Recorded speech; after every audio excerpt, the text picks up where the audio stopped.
Hello everyone, my name is Karond. Welcome to Mordheim Madness Season 1, and we're here for the winners match of Group F. And what a game this is. As you can see, Slaviour has defeated Driss 7-5, while Kittenpaw unceremoniously defeated the JoJo's 6-1. And here they are. The winner here wins the group, goes on to the winner's bracket, and the loser here goes down to face whoever wins again with Driss against JoJo's. These two were always the favorites of the group. It was inevitable that they would end up against each other, and here they are. And it's an exciting game because both of these players have performed well. Both of these players are thought to go well in this tournament and go pretty far, and they face each other early. We don't have any game that's as exciting as this, I think, in the group stages. So it's going to be very nice. Both of them have a bit of a rivalry between them. Slaviour did beat Kittenpaw 10-0 in the last tournament, and they've been practicing a bit together. Kittenpaw's long winning streak against some veterans, including Clyde and Happy, which he defeated, as well as some other newbies, were beaten down as he faced Slaviour and lost big time. I think it was 10-2 or something like that. So they have a bit of a rivalry, and Kittenpaw would love to get revenge on Slaviour here, but I think Slaviour is the favorite. I hear that they are about to start, so let's just get into the game and wish both of the players good luck. Wow.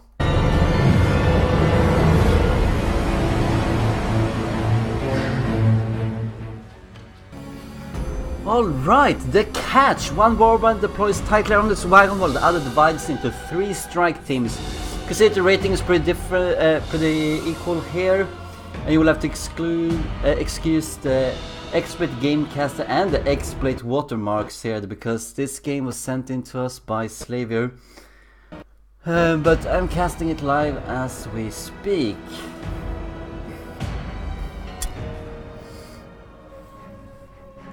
It's gonna be interesting to see who is scattered. A clever player here could definitely make use of this disadvantage. And we can see that it is Slaviour that is... Wow. Yeah, this is probably awful, since Kittenpaw will recognize that he has 3 groups to fight, and there's no way for these 3 groups to reinforce one another. So Kittenpaw could just go to one of these groups and bring the full brunt of his power against just a handful of Slaviour's units, putting him at a big disadvantage early on. If Kittenpaw has some... if Kittenpaw is pretty low in initiative, I think, but we'll see how this works out.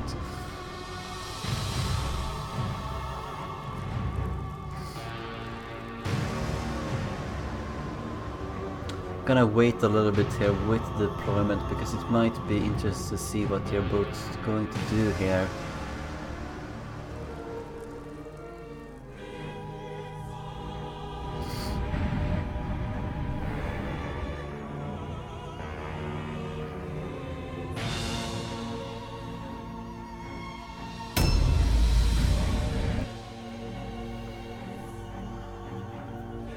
Well, there are 2 units deployed for Kittenpaw, I think, and then lots of Slaviour units. So he does have the opportunity here to try and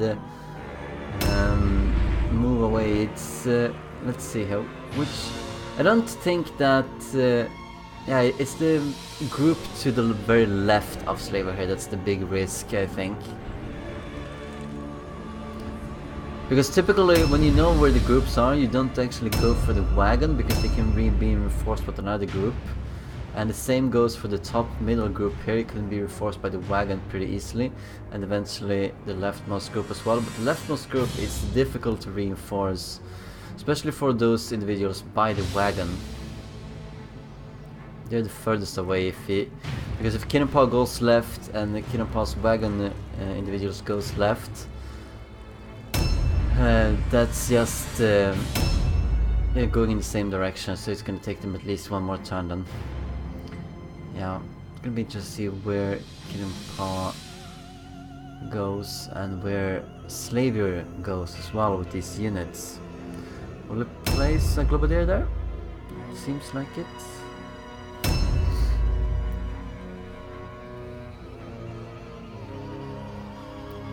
So that's... We see 1 necromancer, 2 vampire thralls, a globadier and a vampire, as well as 1 warp guard, a dark soul. What was it more? Some zombies. 2 zombies. Maybe some more. Yeah, so two dark souls. We are gonna skip ahead of the deployment phase. Be right back. So here we are. Very first turn here for Kittenpaw starting out. If you haven't noticed it already, we are watching this game from Slaviour's perspective. 182 morale against 258, which is usually alright since we do have 3 zombies for Slaviour and they don't count that much. We have this bug here where Slaviour actually can't see all of Kittenpaw's units and where they are. A bit unfortunate. Alright, so what is the plan here? Where will Slaviour go?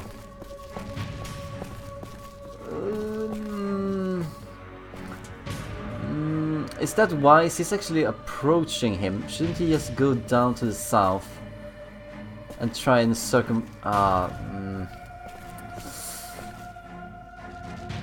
Yeah, I mean, if I'm Kittenpaw here, I'm definitely going to go into the... some sounds here from Slaviour's Steam chat. I will definitely go to the left because I know there's a group there, and not a good start.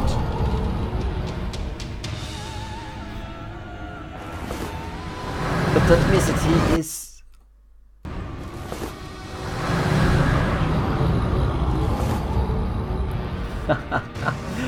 Failing a second 95%. Yes, he's not gonna reinforce that one. I think he has the idea here that he wants to move the zombies as fast as possible to reinforce their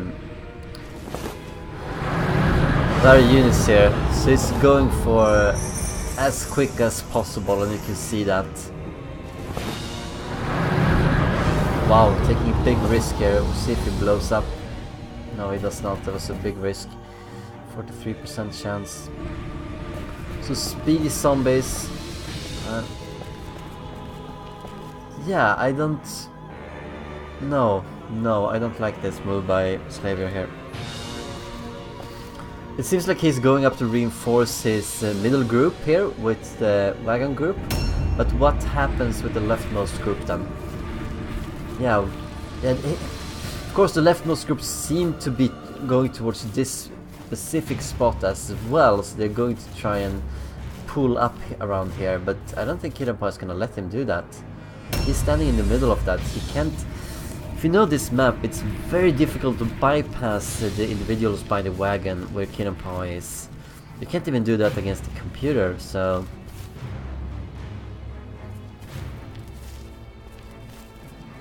Yeah, wants to stay out of reach of any kind of comets coming his way.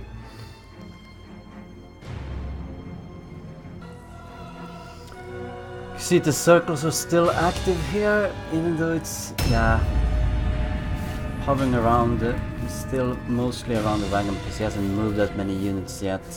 Kittenpaw that is, but it's coming.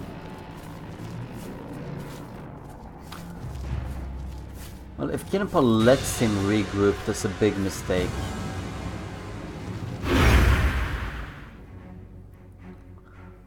Might do that, he might be too cautious to do anything about it, but yeah, I mean, thing is that behind those buildings there is like no secret entrance where you can go. Like, you have to go out into the open where you see all of those circles. Yeah, they are definitely blocking the entire path.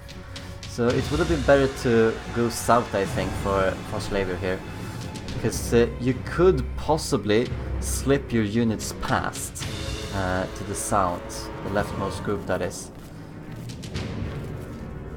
See infused glow being available here. Another Steam message Slaviour gets while he's playing. Some of the unfortunate side effects of a player recording the game. You know, the watermarks and tabbing out and all kinds of stuff, but at least we do have the game. I cannot be available at all times. Oh, vent! I hope you get to see that.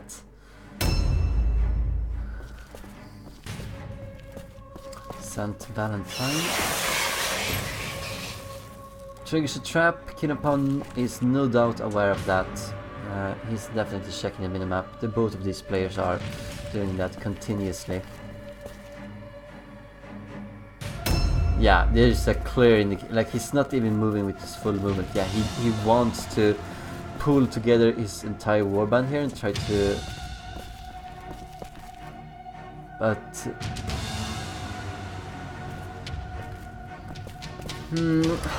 it's just that I don't get why the Dark Soul moved closer. Like, I don't get this move. Like, he's moving closer to the wagon, but everyone else is not... Like, he must know that he's going to get engaged here, no?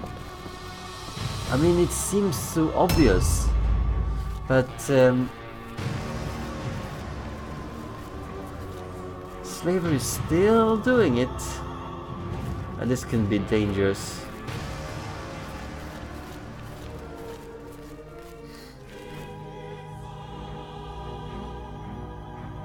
Yeah. Now we see the entirety of Kittenpaw's warband here. Gonna see what they do.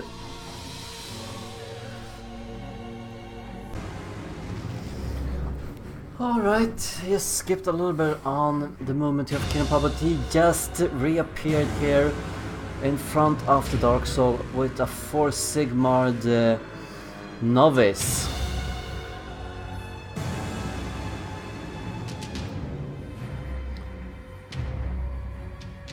So he has discovered the units, and yeah, I think Slaviour is gonna regret that he didn't move as fast as possible with the other two groups towards this spot, because they're gonna be isolated now, and they're in for a rough time before Slaviour can get there and help out. Triggering an ambush. No luck doing damage here.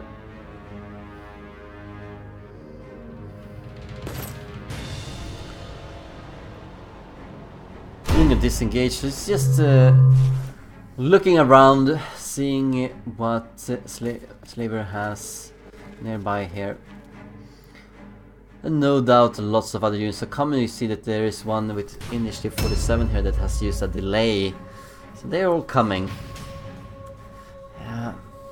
Imagine if it went south. Like, you can see that Kittenpaw spread out his warband a little bit, but he wouldn't be able to get south, and if you had 3 of your fastest units there, you could jump down. Maybe you will take a comet or two, a few of them, but you could get out relatively unscathed and then gather up on the southern side. Of course, you would be on the down level here, the lower level, which is a disadvantage in itself, but at least you might not have any killed units.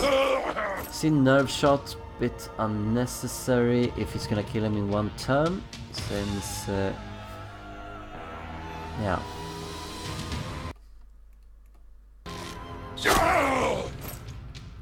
Oh, see another shot here. Alright. Doing a little bit of damage here on Hassandor.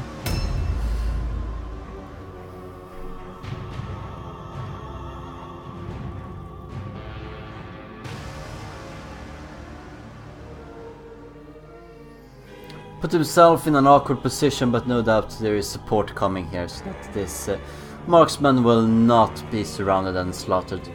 I see a purifier, gonna see a few comets raining down. And yes, 0% chance to resist them. It's just gonna take damage and damage and damage. And this was the unit that delayed earlier. You see that from the initiative.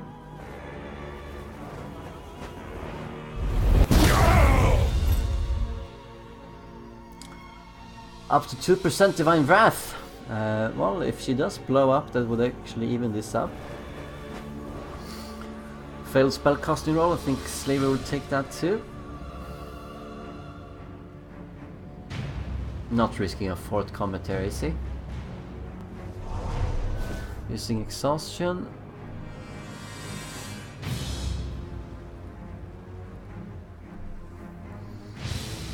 Getting away. That's good, because you do know that purifiers can notice. You see that awful bug here where the circles are highlighted for Slaviour of exactly where Kittenpaw is. An unfortunate thing. It happens very rarely, but when it does, it can be completely game breaking. Fortunately for Kittenpaw, he does have an advantage here. Yeah, he's checking out where did Fiona go and hide, and Kittenpaw is found by Slaviour here. Need to put something in front of this marksman. Also see the initiative are relatively close to one another, so Kittenpaw could just with a few Crimson Shades go ahead of Slaviour's units, get effectively 2 attacks in a row. Could put someone down.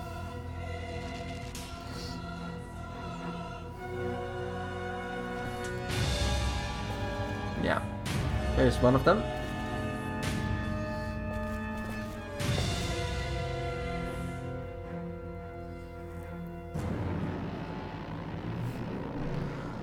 What are we gonna see?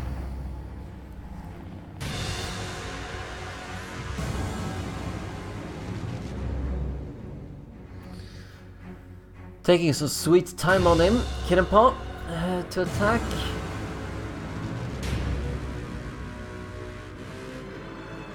Considering his options maybe, but he might not have too many.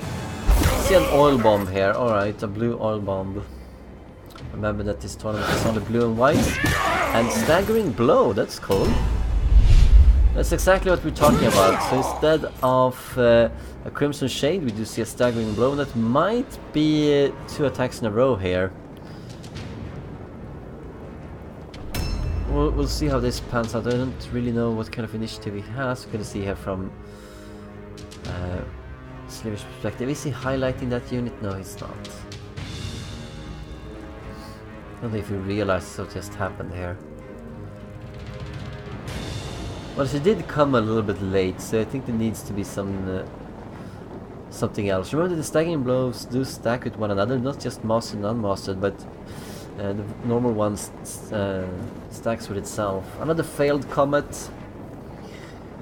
Thankful for Slaviour here, but if Kittenpaw knew how far away he is, he would be really happy. It's not just 1 turn, it's 2 turns before they can arrive here and help out. And by then I think that Slaviour might be down 1 or 2 individuals.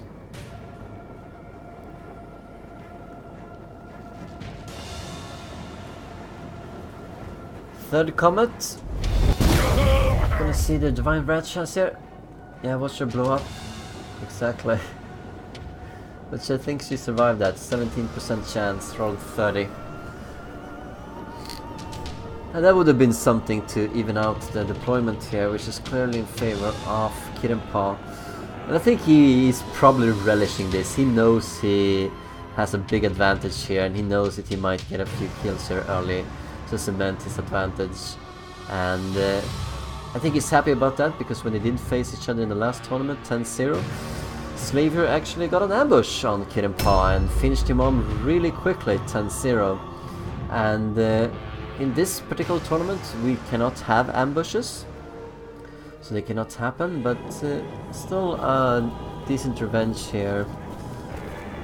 Let's see what this War Priest will do.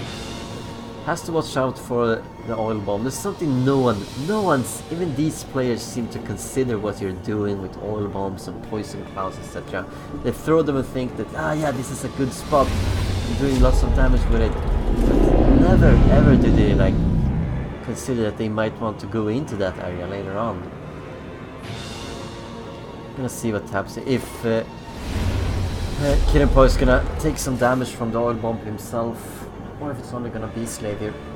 Tends to be with at least many of the players that don't reach that far. They tend to take just as much, or sometimes even more damage from the oil bombs and the poison clouds than the enemy does.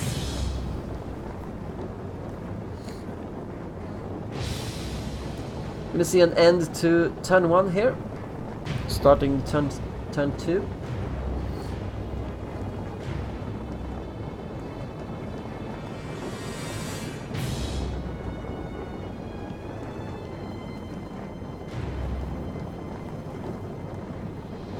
A new round has started. Yep, no surprise there. The entire team went to the western side of the map for Kittenpaw. Slaviour should have known this. Imagine if he could be in the bottom right corner right now instead. He could have faced a few comments, then jump down and then be safe down in the buildings. Meanwhile, the middle group could have moved down towards the wagon, and the wagon could have regrouped further south.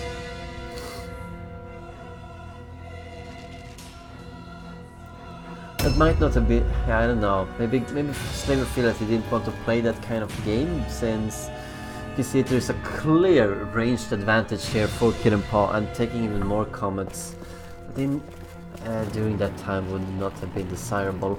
Even so, he's not moving super fast towards the enemy here. And that's gonna be very detrimental to him. Now uses exhaustion.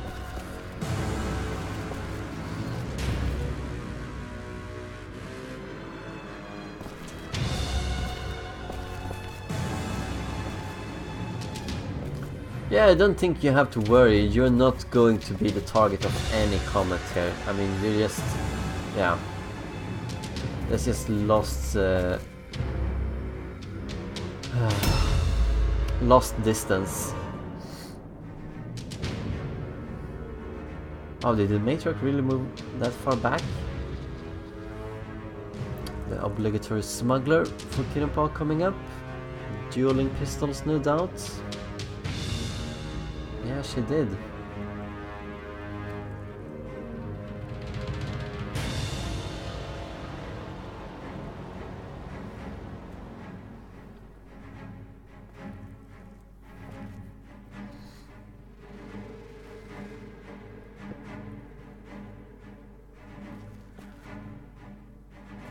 Going out, checking out the balcony. So, alright, it might have been good for the necromancers to hide here anyway.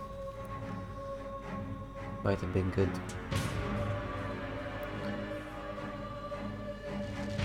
Barricaded the building. It's not easy to get into that building. It's usually only the front entrance that you can get into it from. There's a smuggler here, eyeing the place like a hawk. Just waiting for someone to slip up and stand out in the open. They can be shot at. Is Pavel the zombie going to be one of those guys?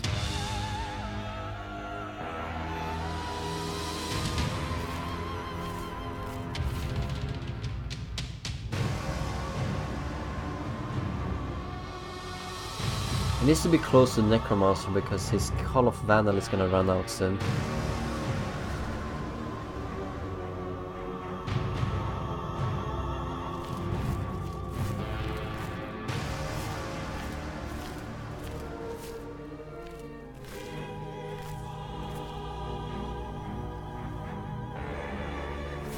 Yeah, still considering it if we can cover more ground or not.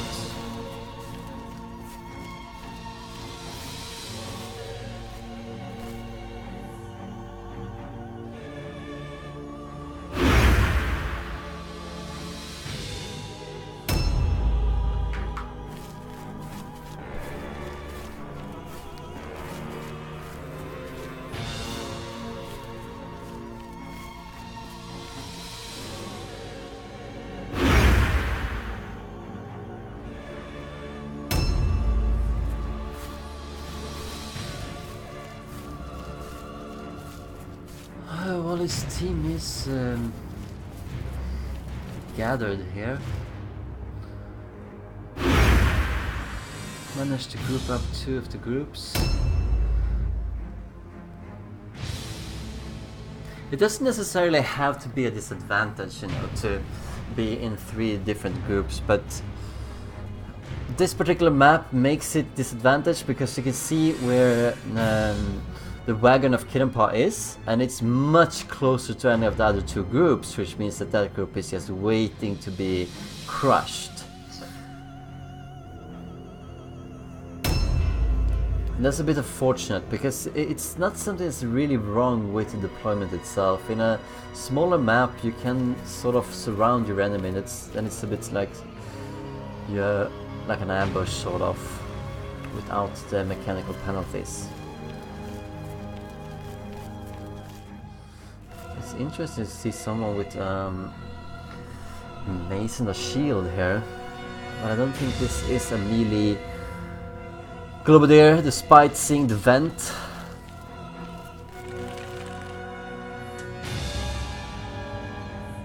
See a flagellant also guarding the doorway. Yeah, so oh wow, yeah, he's safe, but not using the full movement. Okay, switching here.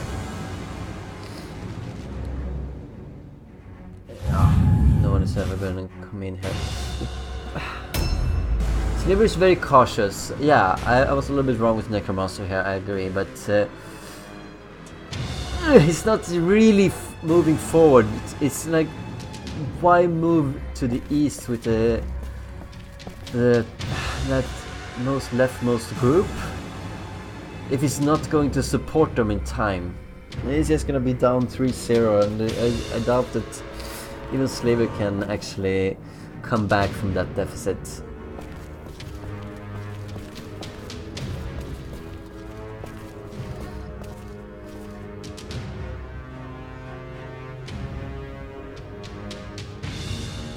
Yeah, he's hugging the buildings instead of hugging the wall. Could have hugged the wall.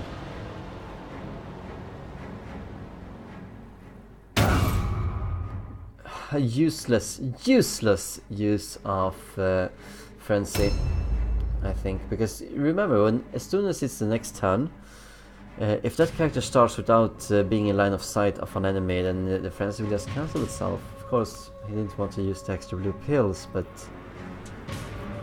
all it does is give him 10% extra magic resistance in case someone goes up there. But why? Why would you go up there? Yeah, stepping into him. You could have gone around.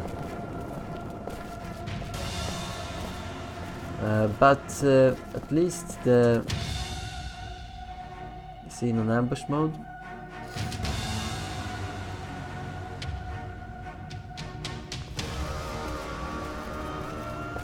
Wow, can she actually reach the purifier? Is that possible?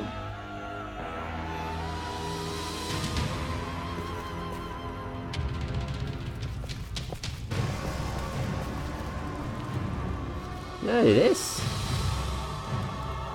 Very nice move here.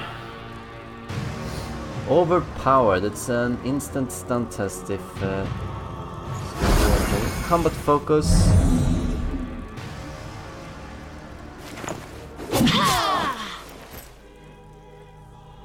And a stunned. Very nice, I think, by Slaviour. So he's doing a little bit of damage. Maybe he can support it here with the warp guard, for instance. But why are there no other units here to... Like, look at them.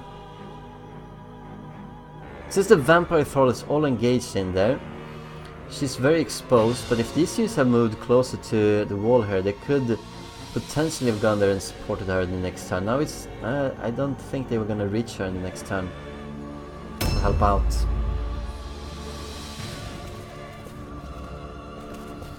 And if there is a little bit of staggering blow, Crimson Shade trickery from Kittenpaw, that Vampire Thrall could definitely die.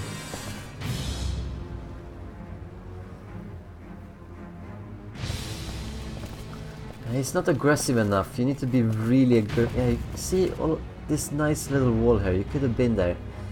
Could have been there.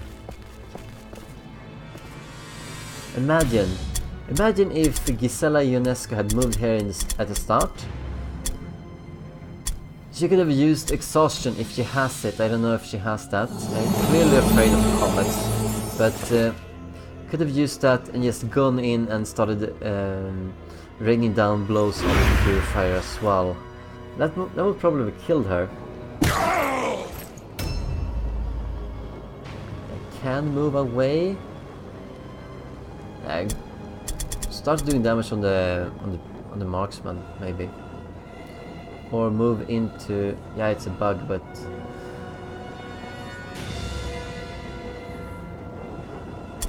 you don't have to go in here now. Just see a blue mandrake and a white one.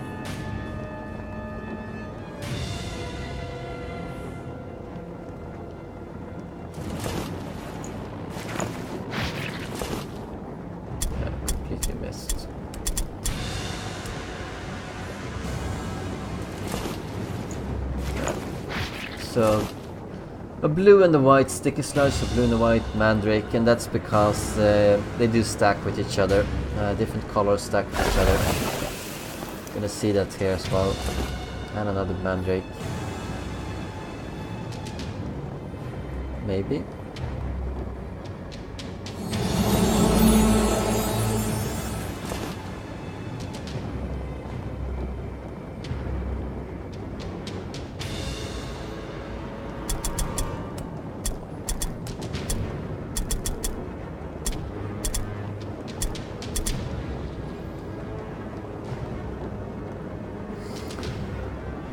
Is denied using Web of Steel due to the nerve shot, if you remember. Yeah, well, at least go into dodge stance here. Okay, doesn't go into anything. Doesn't even use the mandrake. No, don't go into the fire. You can go around it. You can go around, and you can reach the purifier. Goes into the fire anyway. Fine. Okay, you cannot reach the purifier, but you can lock down this troublesome little warrior priest.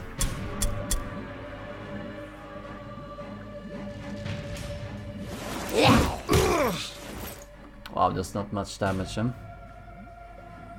Gonna take a return blow. That's much more. It's strange why Slaviour would want to actually attack into this. Could have just waited with his attacks and then a counter-attack, because you know that this warrior priest, he wants to get out in some way, and he doesn't have too much in the way of offensive spells to do that. Fiona O'Shaughnessy doesn't look too good. I'm just gonna rain down comments on this vampire thrall. Oh yeah, no one else can go into her. See that when it lights up? I didn't see it because it's so dark, but yeah, this is only a one-on-one. Unless someone attacks the vampire thrall from behind.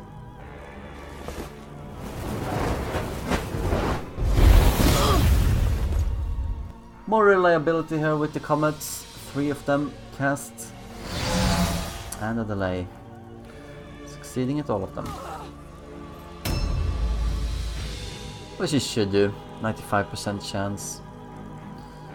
Using a rune of conspiracy on one of those, most likely.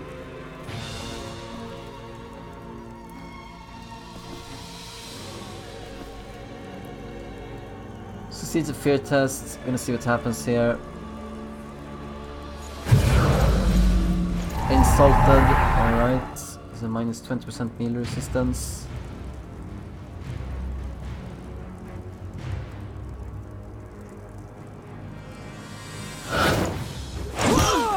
And a normal staggering blow. That's gonna bring her down, so there's gonna be double attacks here, no? I think so.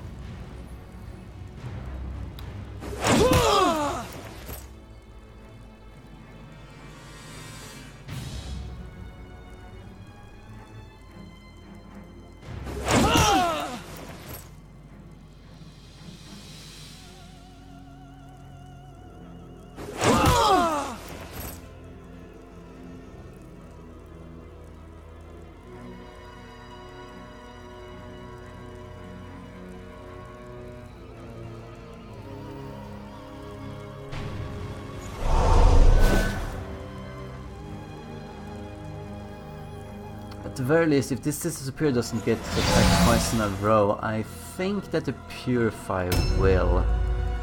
Didn't this Vampire Thrall had 58 in... I think 58, and that was a normal staggering blow, I believe. That's minus 10, so that's 48.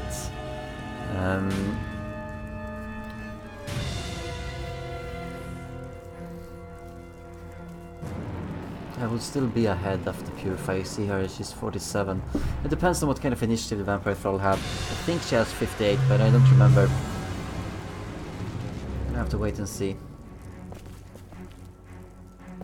Still no deaths, but that Dark Soul and this Vampire Thrall are not looking too good. The Slaviour's reinforcements are quite a bit away. Not utilizing them at full speed.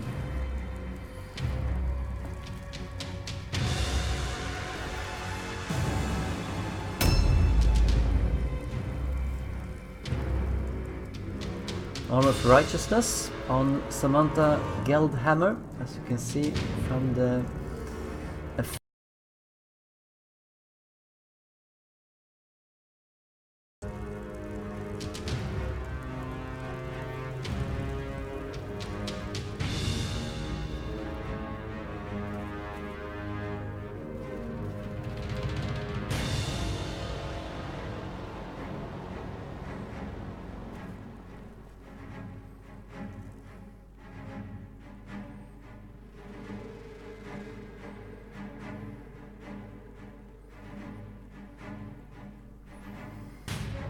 checking out some of the stats here. Only 79 wounds left on the Vampire Thrall. I think she's toast.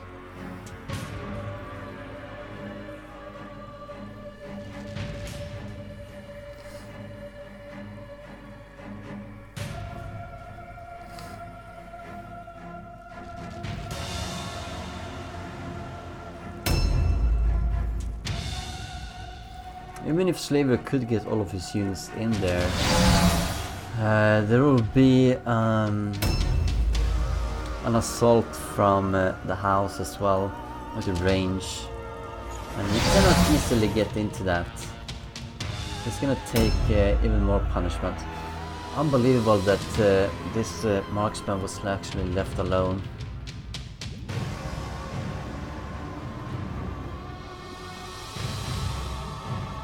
Let's see what kind of damage he does and who he decides to kill.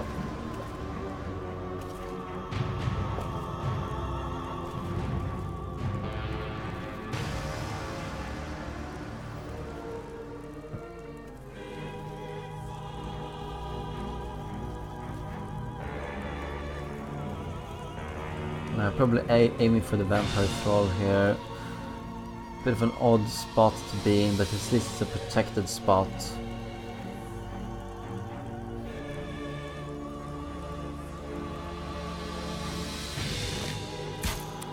Knee shot, miss.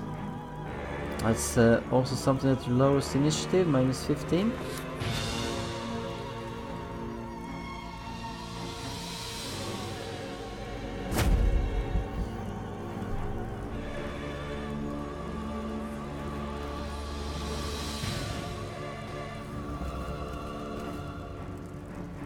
Going further up, so that he still has 3 red pills left over. I will see another knee shot. Actually, let's bring that up, and you can see minus 15 initiative. So that's gonna guarantee that these 2 units, both the Purifier and the Sister Superior, gets to attack the Vampire Thrall before her turn, and that's gonna definitely mean that she is dead. She only has 79 wounds left, and I cannot believe that both of those heroes will fail to kill her. I'm gonna see another kill here momentarily. Don't think he wants to do an adrenaline rush here. Good. It's unnecessary to take damage on units that are already dead.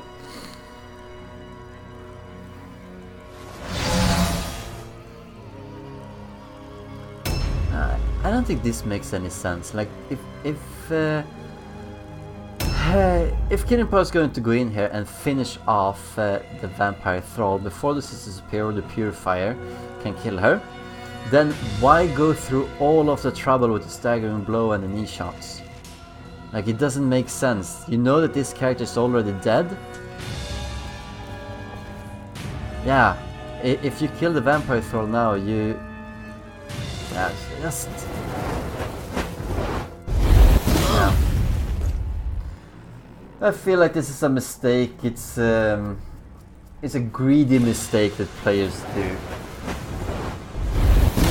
Lots of players do this. They just look at the character they have available to them, and then they just do whatever they think is best for that character without considering the initiative ladder, what comes next, etc. We know that that vampire troll is dead. Why kill her before that? It's just a waste of red pills. Go in and kill something else. Like, there's a Skaven warp guard around here. Like, why couldn't he have gone in, done damage on the warp guard that's tying up the warrior priest? That's the only unit among these three that isn't guaranteed to be dead. Another unit that's guaranteed to be dead. He would have died from the oil bomb. Yeah, I don't agree with this. At least it's 2-0 for Kittenpaw, but that's the kind of mistakes that separates champions from a quarter-finalist. I hope that Kittenpaw ups his play. Pretty sure that he's gonna win this game though. Gonna be 3-0 here before Slaviour can come and say anything about it. At least the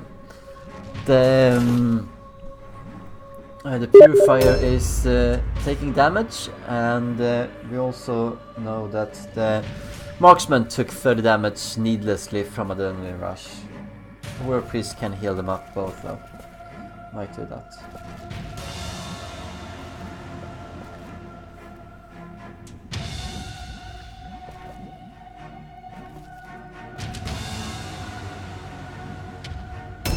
That armor of righteousness is probably going out here, no? Lots of people sending stuff to Slaviour here.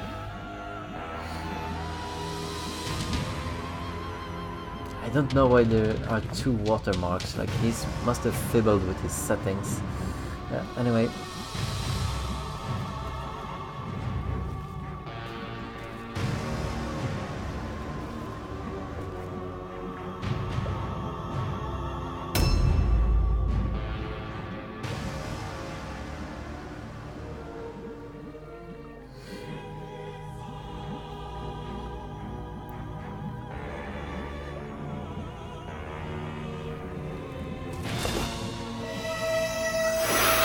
Yeah, nice move. Healing up this poor purifier. Another healing hand maybe?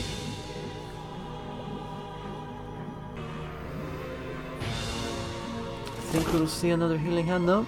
Actually, let's bring that up and you can see the main disadvantage, which is the range, 3 meters, but I'm pretty sure that Kittenpaw has increased his range. That was an indication of it, and we have seen in the previous game, you know, with the game against JoJo's, that he does have an increased range on the warrior priest.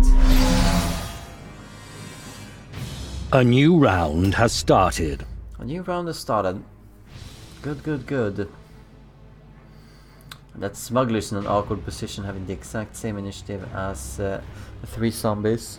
I'm gonna alternate who starts first, and it could be a disaster for one of them. I mean, if you move up a zombie, the smuggler moves, and then it's the smuggler's turn again, or the other way around. Like the smuggler moves, zombie moves, and then the zombie gets to move again. They could easily catch them off guard. That's why the flagellant is there, to protect the house.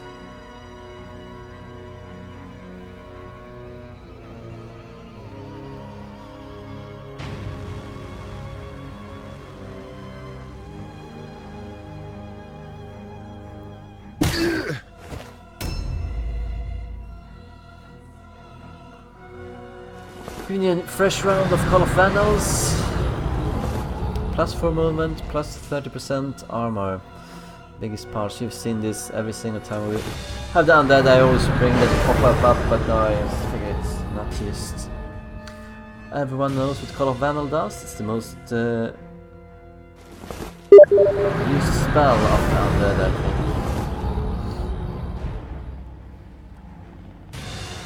Especially since the zombies are so powerful. Still 2-0 Kittenpaw. Might be 3-0 here very shortly.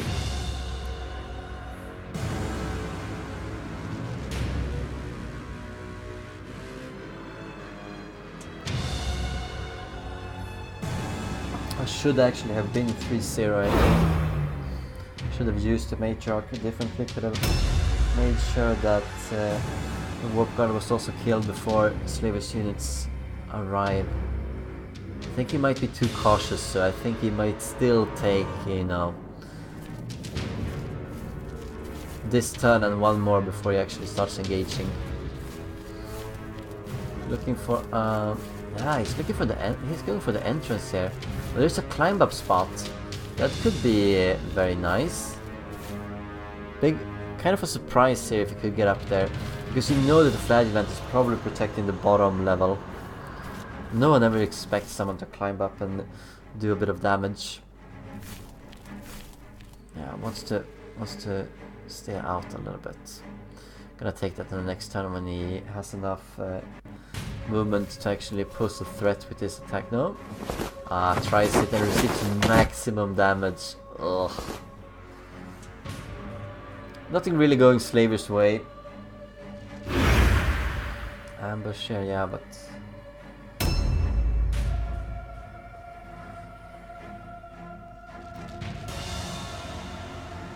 just by the entrance, they could go out and just well, at least the zombie is a nice distraction. I might see, yeah, here she comes, the smuggler. Could just go out and shoot at him, indeed. And then the flagellant will protect her as she retreats back into the building. But that's why Emilian is here, to climb up and surprise the smuggler. 2 more shots. I don't think we'll see Master Adrenaline Rush here, will we? Liquid Courage. Very, very cool. It's an ability that increases the initiative of the smuggler, to make sure that she goes ahead of these zombies in the next turn. And if that's the case, I think that she should just remain sort of where she is. Because can anyone of the Slaviour's units actually reach her? If the first zombie cannot, then the other zombies will not. Depends on Kittenpaw's information at this point.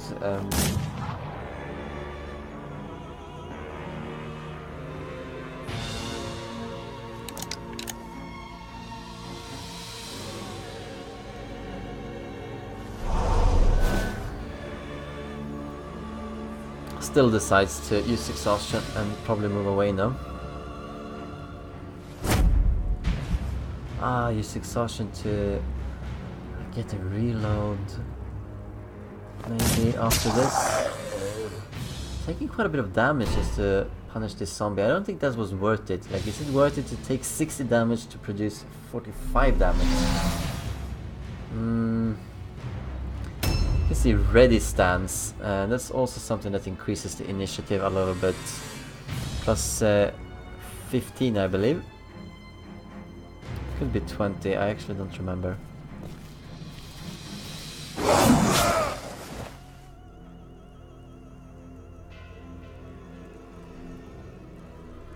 No, I think it's just 10.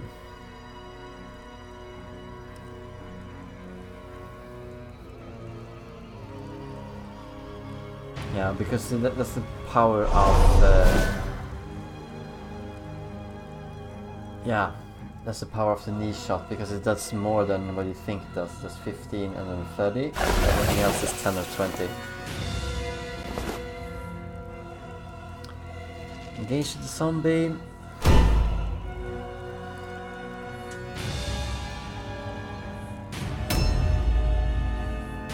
Bit weird, I think. Mad camps at that point, but alright, alright.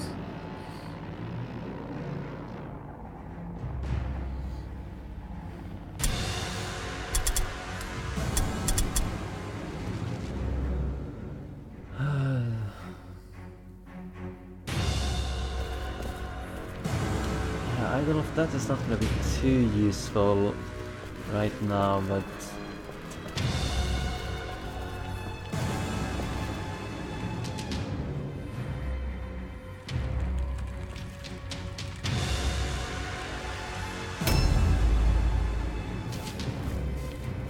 okay, here we see. Can one of the zombies reach down here? Want to get at the smuggler.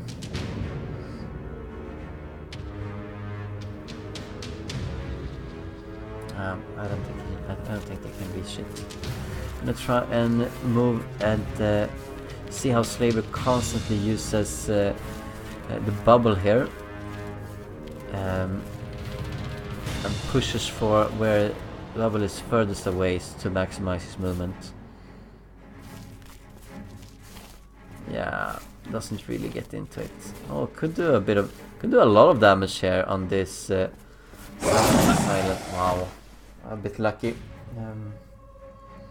Remember that the Saxon silent is not in a stance. Only used madcaps. There we go. He's immune to all alone because he's a flagellant, so he's not gonna be worried here.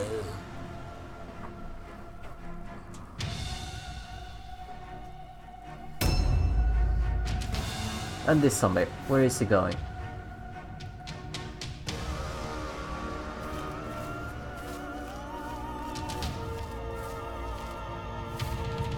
These two zombies need to start doing a lot of damage on that flagellant because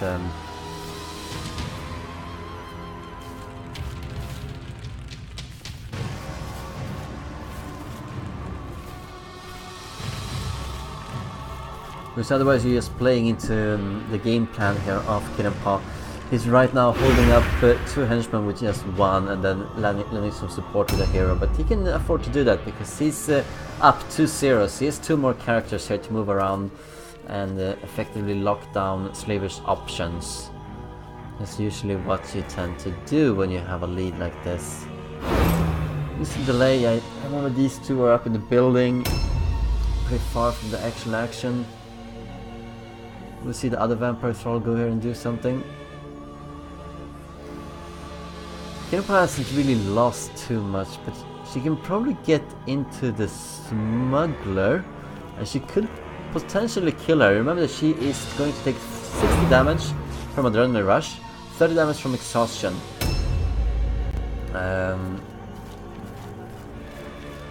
So you only have to do a little bit of more. I think those, what does she have? 390 wounds or something like that? I think Kittenpaw is one of the few players that use Hardy on these smugglers to bring up their wounds count.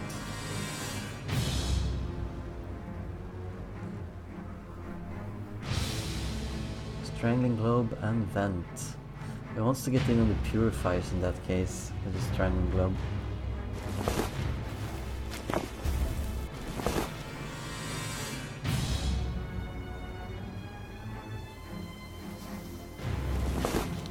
You can see here that Slaviour's doing is just stacking the poison globes, so if you move into both of them you do take damage from both.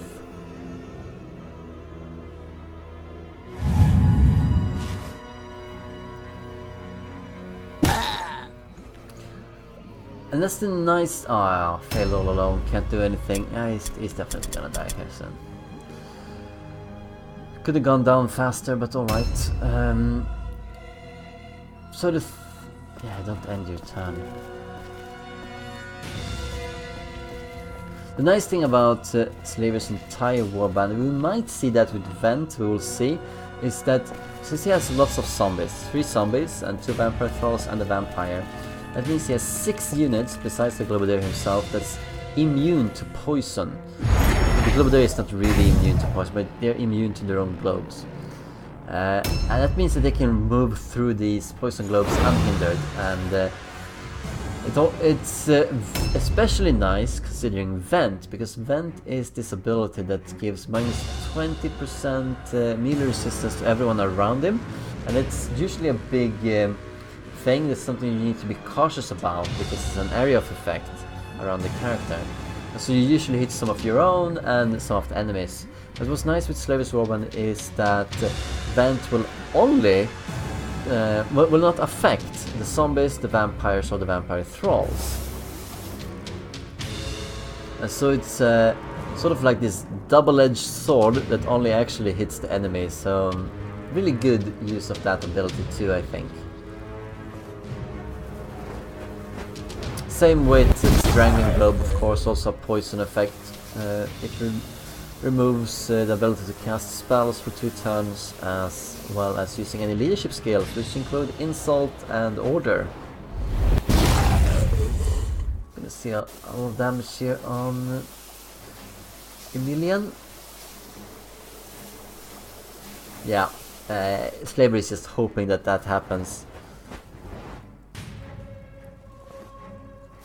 Failure. Actually got a penalty here. Wrath. Would probably have wished for something that hurt a bit more.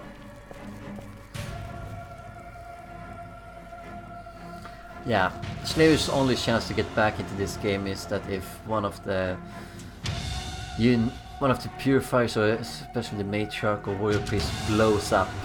You know, get the full Sense Curse or Divine Breath on them. 99999 damage. That will definitely help out. And he also needs to get at the damage dealers, and particularly the damage dealers consist of the Purifier, the Matriarch, both with comets, and of course that nasty little smuggler. I see a Sister Superior going in here. Do they really need all of these units to kill off a single warp guard? Maybe if they desire the warp guard to die fast, so let loose Warrior Priest. Warrior Priest could be useful elsewhere, especially with Deny the Heretic, such a powerful spell. Very annoying to face Deny the Heretic. It's one of the main reasons why everyone in doing an Order Warband seems to use the Warrior Priest. They're just that good. Someone needs to be able to break the meta down there. A Strangling Globe could help, but if Kittenpaw is bringing any remove poison consumable, he can actually deny Strangling Globe from taking effect. You just use the consumable and then you can cast spells again, severely diminishing the use of Strangling Globe. I don't know if Kittenpaw has brought that. Alright, what is the Vampire Thrall gonna do?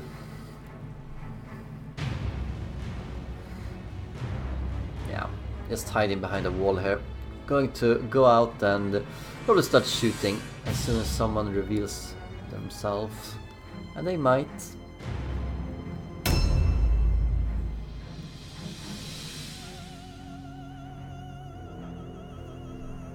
A bit unfortunate that she's already lost 2 blue pills. I still think going for the smuggler here would be great.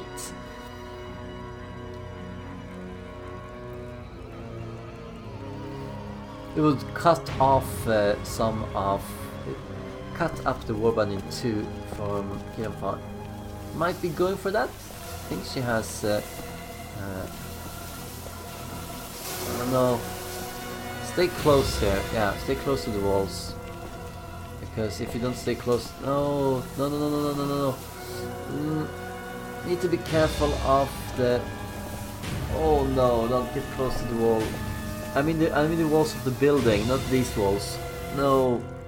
I think that the Purifier and the Marksman up there in the house could probably go down and shoot at her now.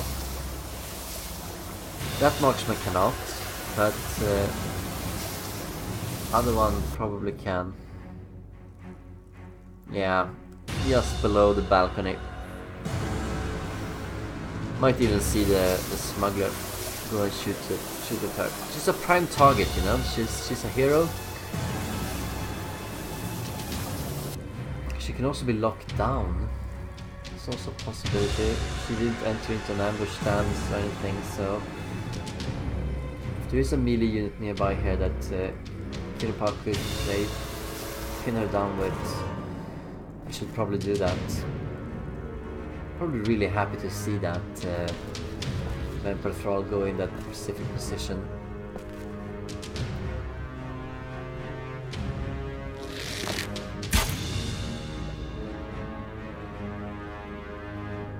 Trying out another knee shot here on the Warp Guard.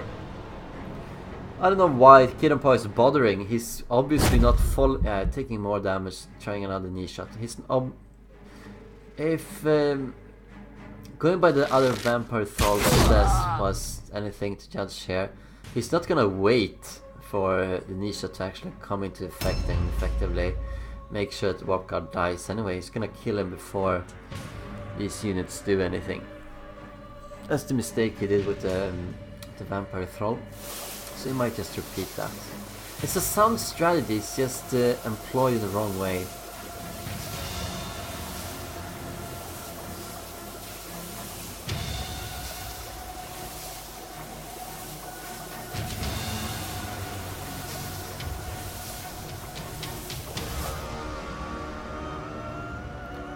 Okay, the marksman in the house. Can you see the zombie? Probably can, yeah, here it comes, here it comes. Here it comes. Slaviour should have known the balcony, but maybe the Vampire Thrall is too close? No, she's not, she's not. Nerve shot, denied of Web of Steel. No Web of Steel for this Vampire Thrall.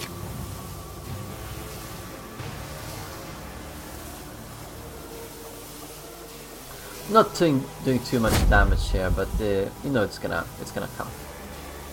Oh, adrenaline rush. Is it a knee shot?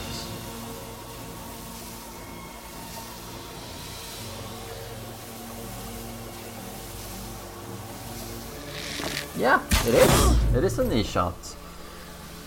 So loses 15 initiative. Let's see where that places her.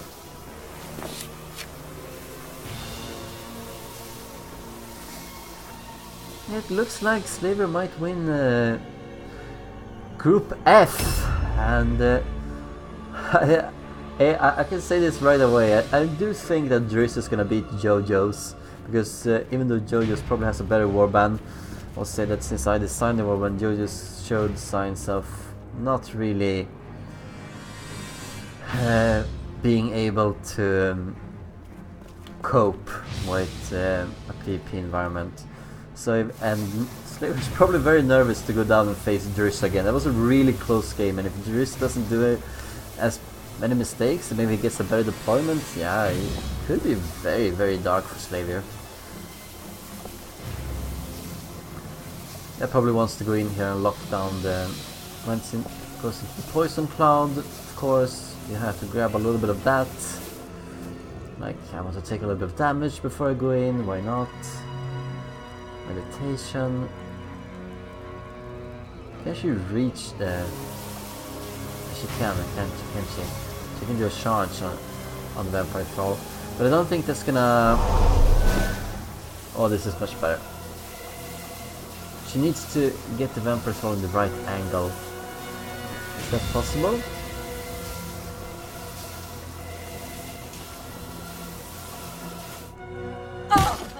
At least Kittenpaw is learning here.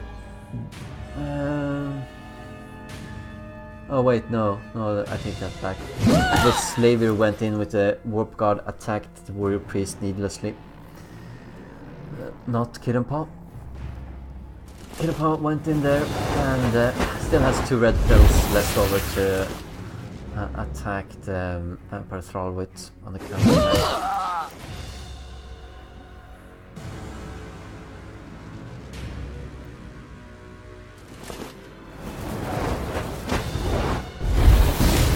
This is all about triggering Divine Fervor, you know, from the Matriarch. Casting a spell, actually let's... There we go. Successfully casting a spell, the cost of the next melee attack or charge is reduced by 1 offense point, which means that you do a comet 2. Yeah, I know. I know Kittenpaw.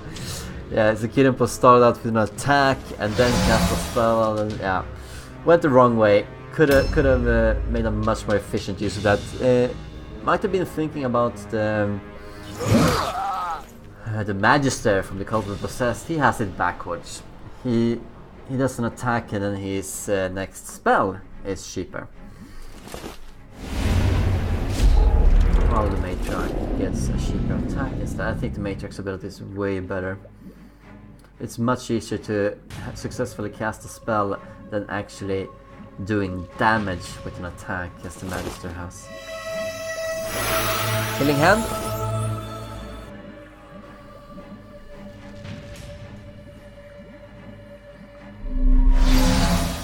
Did she really take that much damage? Alright.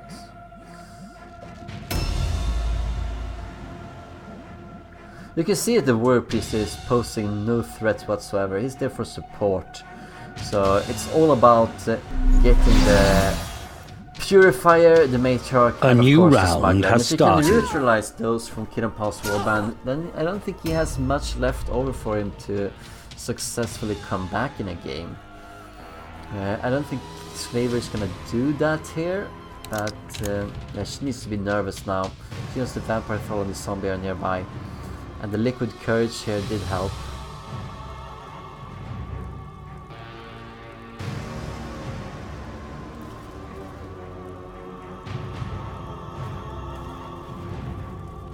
Bit weird, shouldn't she have more initiative? Like, she used Ready Stance. We said that that was 10 initiative, and then she used Liquid Courage, that's also 10, no? He should have 79, maybe they don't stack with each other, maybe he did something in the wrong order. Going out to the balcony as well, gonna... It's nice because you get plus 10% hit chance from here. Shooting at the Vampire Troll because of the height bonus.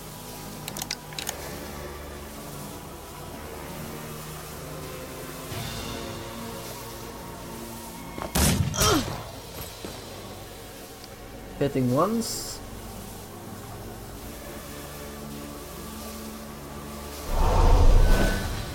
Using exhaustion. Gonna do a reload here with that.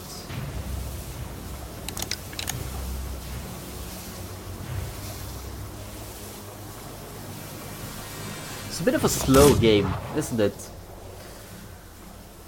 Both of these two players do have a lot of tanky units.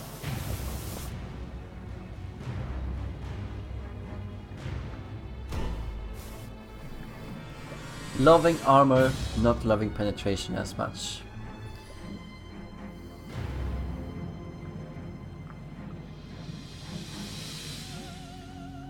Let's see what the Flagellant can do here. The Flagellant is in some dire straits, half dead, might die here as his turn is over.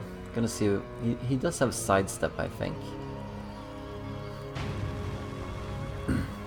I would actually not even attack, just go into a sidestep.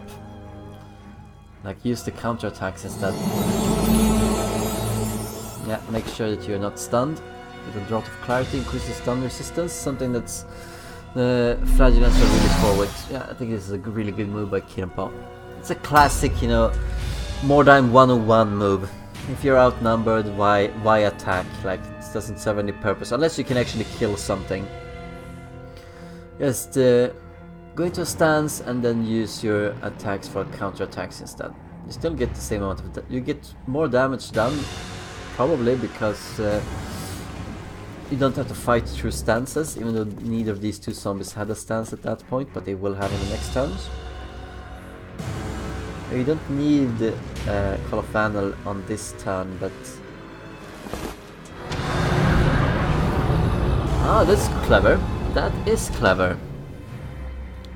I like that.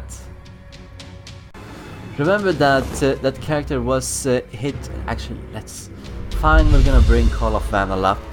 Rarely do this, but... See, for the vampires, its initiative increased by 20. So that actually it does nullify the knee shot that this vampire troll did receive. In fact, she will have plus 5 initiative now.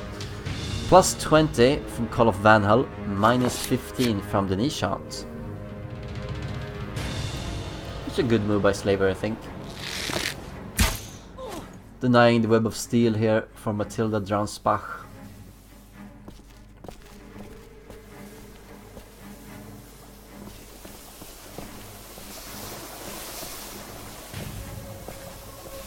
Okay. Position here to be cornered.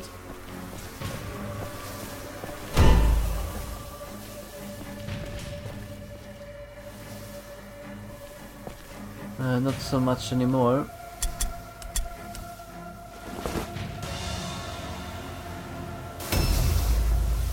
I wonder what happens to the Globadier there.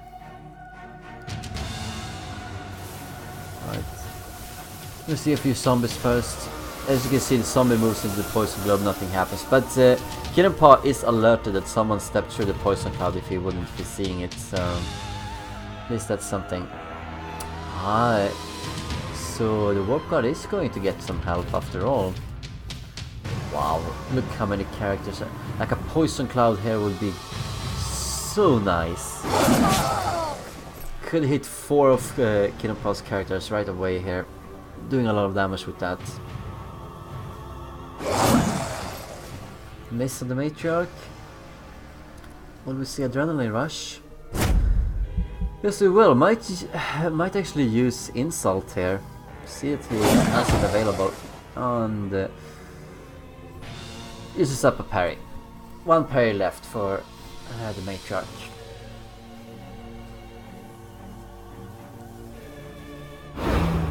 Why delay? I don't get that. Lots of things I don't get though. So if Slaviour is planning on someone else coming there and focusing on the Matriarch, then why not just use Insult? He clearly had some issues hitting anyway. Ooh. Doesn't want to counterattack on this zombie, wants to counterattack on Emilian. Because Emilian is almost dead.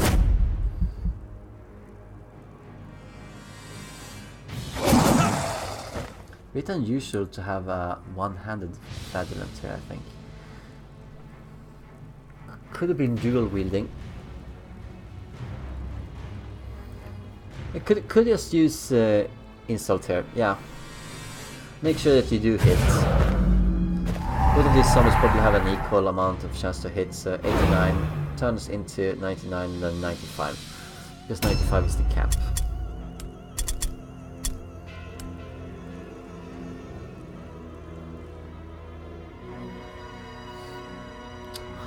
If he disengages here, 416, see it's mastered hardy.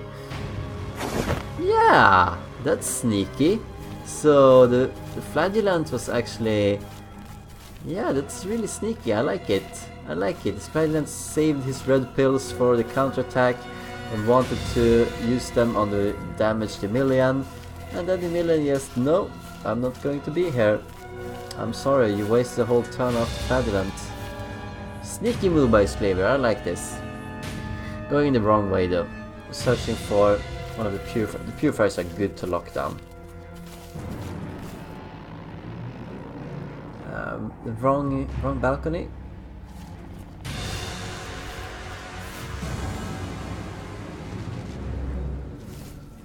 It's interesting to get Boston Volpes, sure. I barely see anything when he's moving about like this. Do you see anything? Yeah, it's like a spinny carousel. Yeah, here we have it. 2 characters. I think she can disengage from that. Didn't he have Strong Blow? Couldn't he have used Strong Blow? Okay, he uses Adrenaline Rush instead, alright. Doing some nice damage, I think. If only he had gone in there with the Vampire Thrall in the beginning.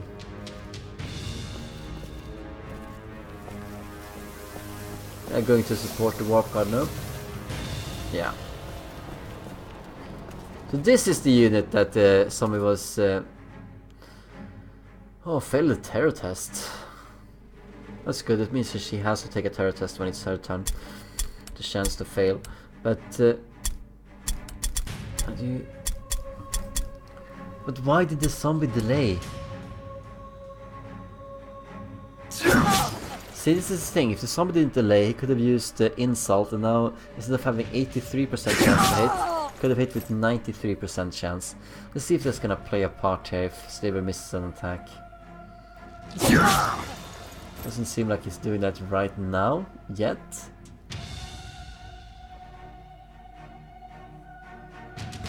The mark of perforation axe. You can see that this does a decent amount of damage here on this matriarch.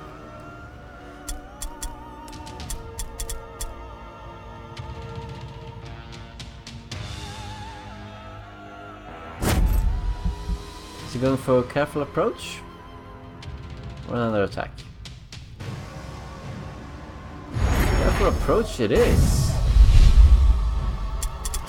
Increases range resistance by 20%, but reduces movement range, which he doesn't have any use of right now. He has lots of target available to him.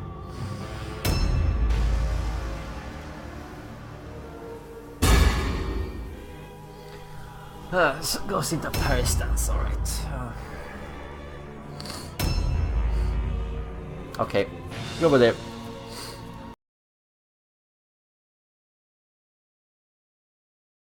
Happen, I'm sure. Seems to be immune to that. Ah, this could be so nice with the poison clouds and even, you know, even the strangling globe here could be fantastic. That's Matriarch and Warrior Priest, but don't forget that the Mastered Insult on the Sister Superior is also not useful. We see Vent here. Oh, we're gonna see Vent. It's gonna be perfect. Rarely see Vent. It's fantastic. So nice, isn't it? Nice effect. So minus 20%, and please finish off with Poison Cloud on this unit. Come on. Big Poison Cloud. No, don't do a shot. You do lots more damage with the Poison Cloud. Ugh. A Dawson of Vesic is gonna take 30 damage from the Adrenaline Rush already, but...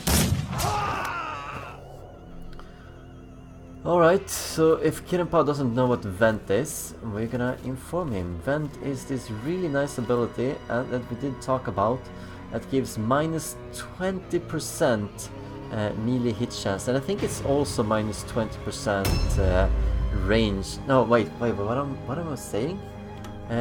Wait, it's not melee hit chance. Yeah, it is hit chance. It's not resistance. Sorry, I've been saying it wrong. It's their chance to hit. So minus 20% hit chance in range and in melee. Minus 20% hit chance. So very difficult for these units here to hit. Would have been nice if he had hit that marksman too. I don't think he did. And of course the Strangling Globe is very nice combined with that. So it's a nice the use of insult. So much less chance to hit stuff. Fiona still roaming about, doing damage with the comets. Truly those are the biggest assets of Kittenpaw here, I feel. They're the one, that's the thing that does damage to this warband. Everything else is, there's a support and tie-up. Of course the marksmen are good and the smuggler is good for some range damage too, but comets are where it's at. You can fire them pretty much anywhere. Unearthly Vision. Too bad for you.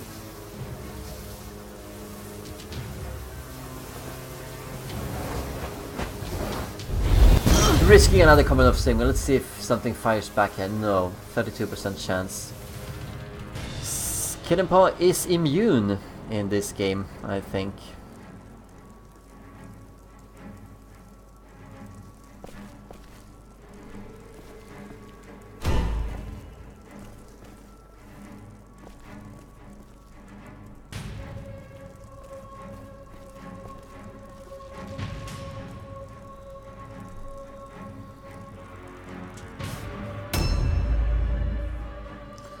Cannot use her mastered insult. What will she do?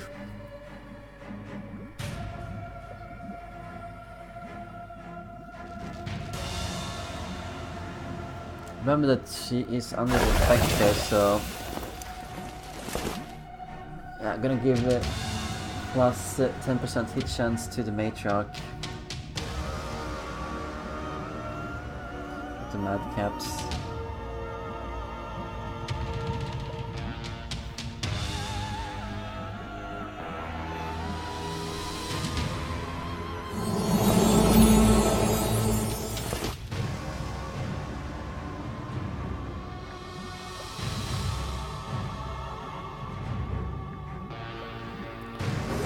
I should remind you that there is still just 2-0 here. It's very slow. Lots of units here have been pretty hurt. This warp guard, one of the zombies, the flagellant from Kittenpaw.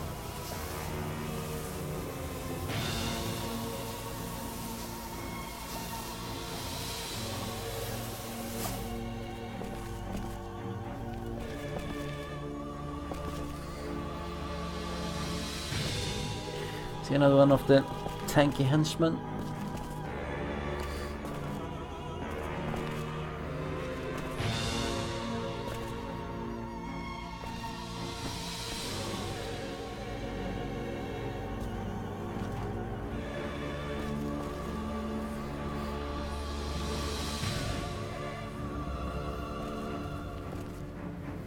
Not really doing anything, eh?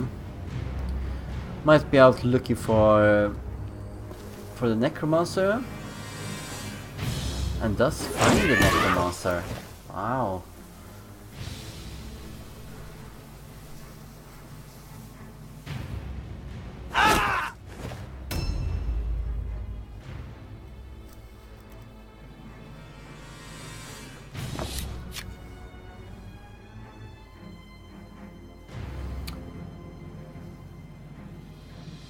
That red effect on him is Strangling Globe, not Vent. I don't think he has the hit chance penalty. We might see if he does a shot here. I think he will.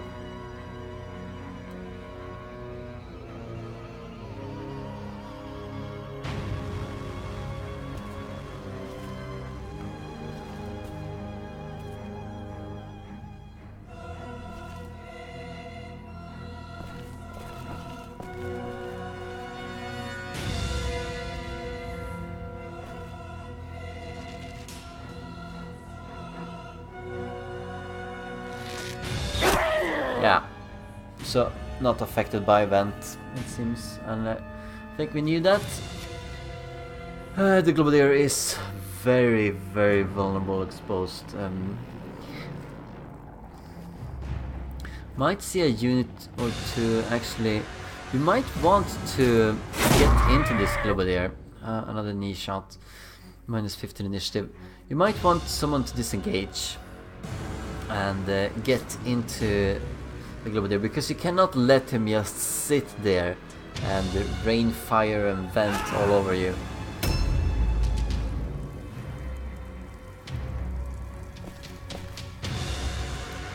Slaviour does need to kill something though if he wants to have a chance in this game, but looks pretty grim for him.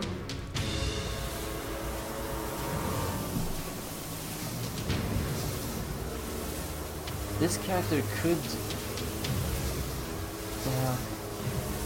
remember Emilian? You could probably shoot at Emilian here, doing a bit more damage on him.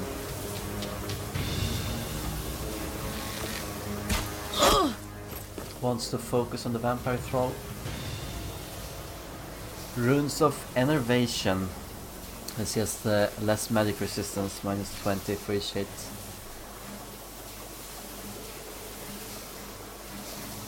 As you can see, there's a combination here for Kittenpaw in with his comets. That's clearly his main way of doing damage. Setting up the marksman to fire at something that has magic resistance to make them vulnerable to comets. She's taking quite a bit of damage here. might go down momentarily.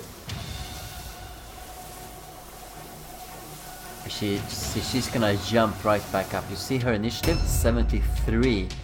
If she can manage to live through, she's gonna. I think it's only the smuggler that's ahead of that. And that's because she doesn't have a knee shot on her, but she still has the Call of Van Hell. Succeeded at the fear test, of course.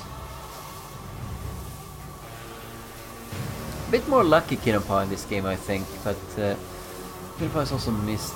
It's nothing that's really a big influence in this game, I think. No.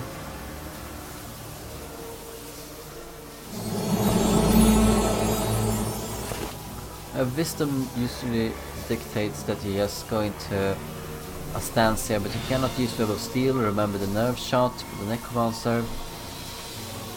Probably just a dodge, use the counterattacks, but will the Vampire Thrall allow that?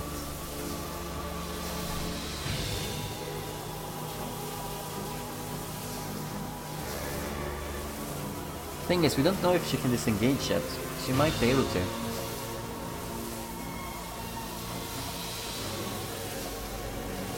She's up against the wall, but this is sort of like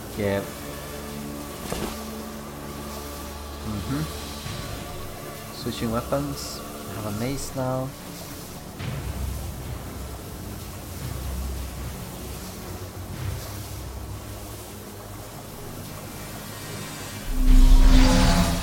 And enters a single dodge stance, alright.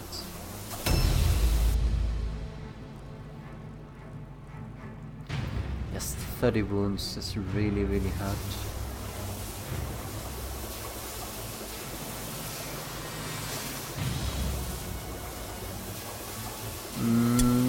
Cannot really kill her in one go, can she?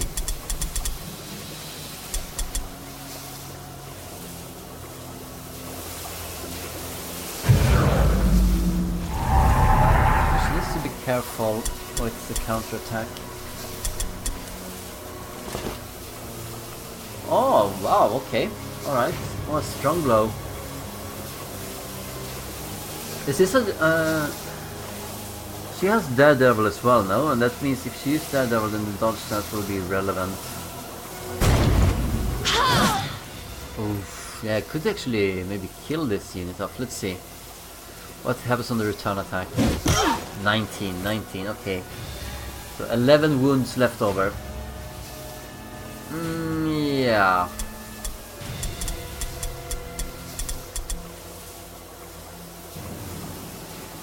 Yeah. I need a critical hit there.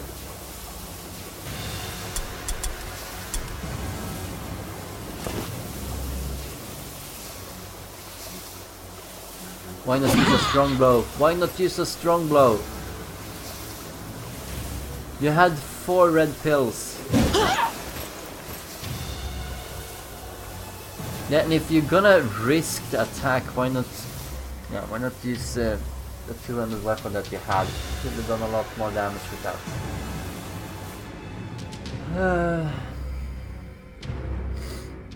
Succeeds at the Terror, succeeds at the All Alone. Has plus 10% hit chance from the Madcap Mushrooms she got from the Sister Superior.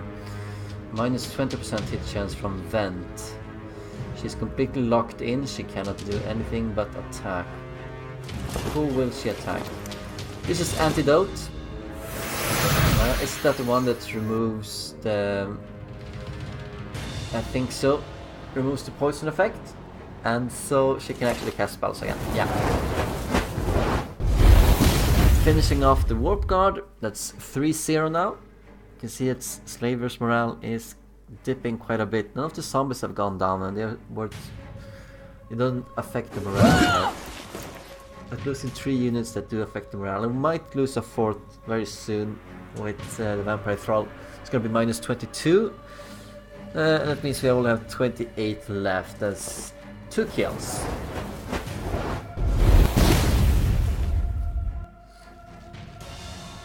Two non-zombie kills. After the Vampire Thrall goes down.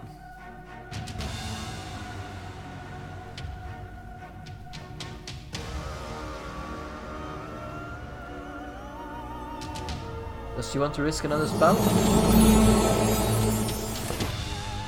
Increases her poison resistance. Well, problem with that is that you didn't actually take a poison resistance check against either Vent or Strangling Blow.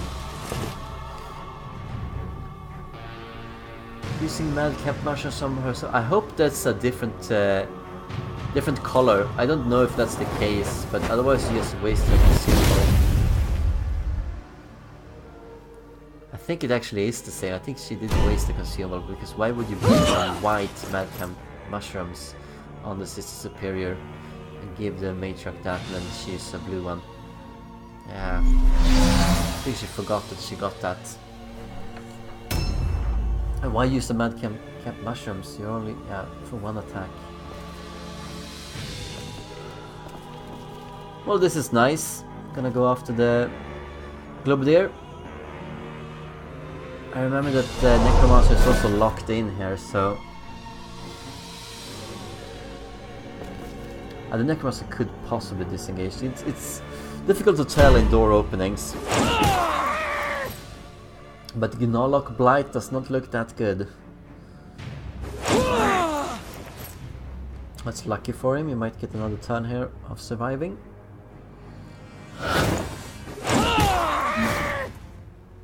Or maybe not. Yeah. That should free up the Warrior Priest. Could also go after the Globadier. I think he should do that. He can't cast spells right now because of his Strangling Blow, but now he can. Now he can cast spells. But I think it would be nicer for him if he goes in and actually does damage this time instead of just supporting. Yeah, he does that. Good.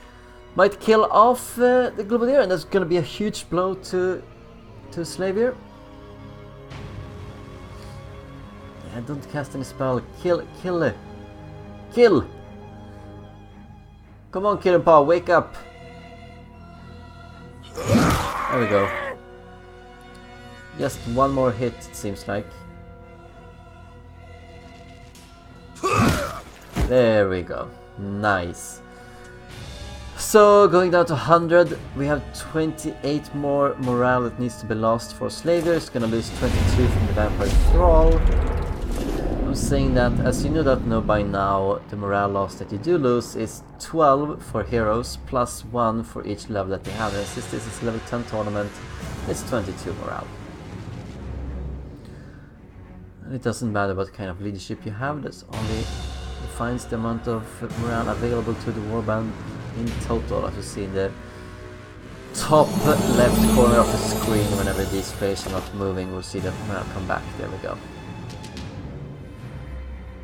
Elven Wine should be plus 20% critical hit resistance. Using exhaustion, probably going to level steel. I think that's useless. A new round Completely has useless. started. Players always do this. We've seen this in the tournament. Like, you have to look at how the opponent views the battlefield. Like, which unit? Nah, so you could have killed her. Should have planned on it. First kill for Slaviour. Yeah. So, which unit is the biggest threat, or which unit is the one that you want to do damage on? It's certainly not going to be the Warrior Priest for Slaviour. He's not gonna bother attacking the Warrior Priest when the Matriarch is halfway dead and he has 2 units on them. Both of them are gonna attack the Matriarch. No one is gonna attack the Warrior Priest. So that exhaustion with the Web of Steel, completely useless. Not gonna be worth anything.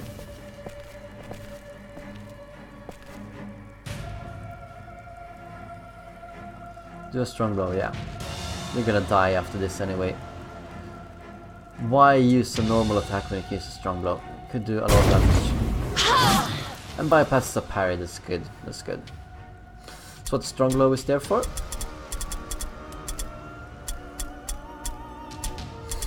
Yeah.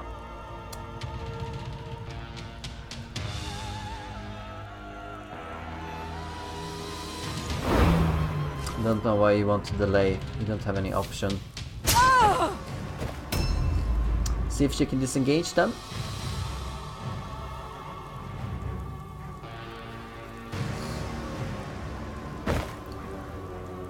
Well, it's kind of a little bit of a conundrum here. Remember that if the Vampire Thrall goes down, it's minus 22 morale, and he needs to lose one more unit. And which unit is that? Zombies doesn't give anything, so it needs to be the Necromancer or the Vampire. And the Vampire looked really tanky.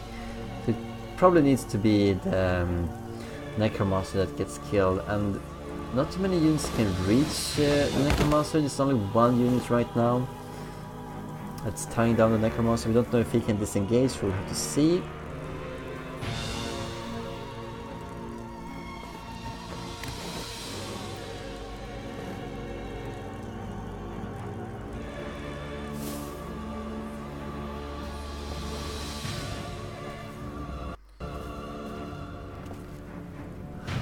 All of Slaviour's remaining units are about to move here at the same time.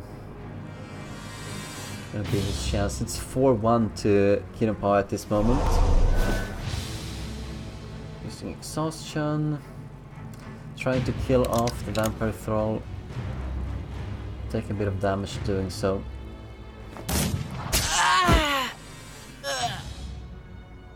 There we go.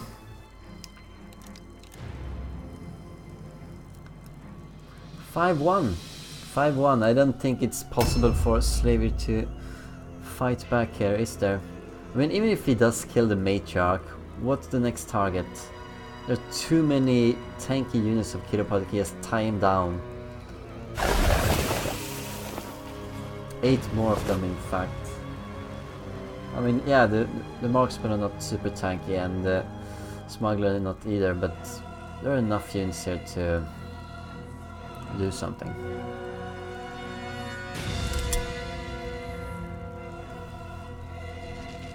Okay.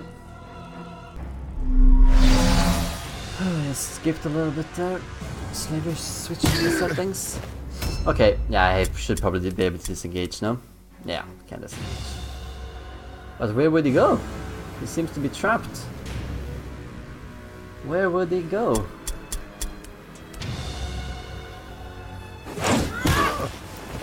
Fleece takes 26 damage from that.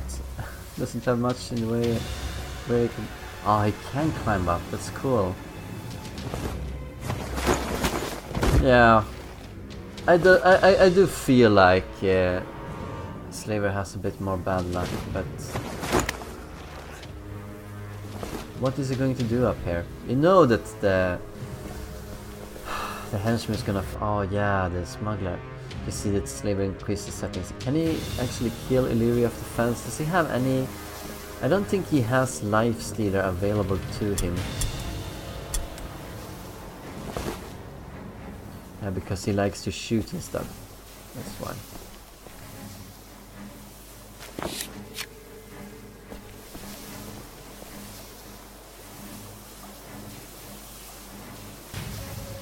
Remember that she will take 30 more damage from exhaustion.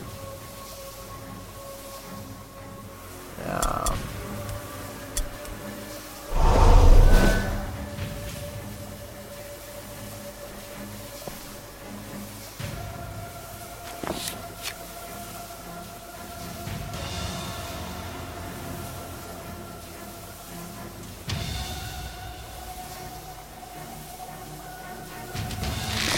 $121 left. Minus 30. She's still alive.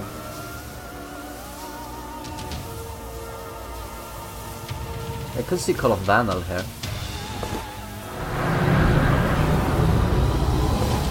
There we go. Reload on a last shot, huh? No! Yeah,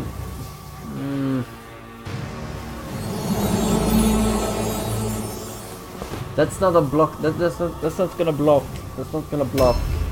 It's not gonna block because there's space behind the character, so you can just climb up there and you will get bonus, you get one attack, 1 OP cheaper. So he's gonna be locked down with now. We might still be able to disengage. Oh, we will see. We'll see. I actually think he might be able to. Good amount of damage from this zombie, but Flagellant is resilient. He's not going to die right now. Why use Adrenaline Rush? What's the point? Switching weapons, alright. And Web of Steel. Wow, but yeah, that's cool. That's cool. I like it.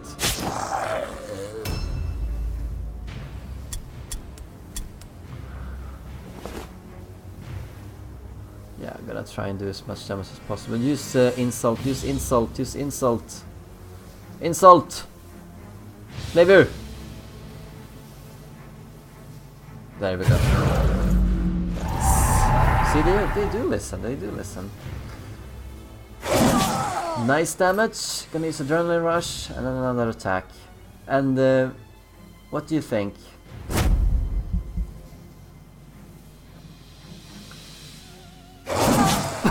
Five wounds remaining, yeah.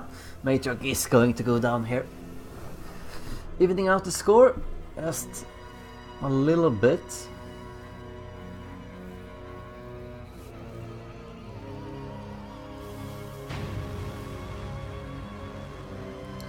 Still 5-1 right now, but it's gonna be 5-2. And using Flee, alright. Fortunately, you're just below the smuggler, ready to be shot to hell. Could catch Boston Vulpes here. Could also catch, yeah. Yeah, find Fiona. Find Fiona.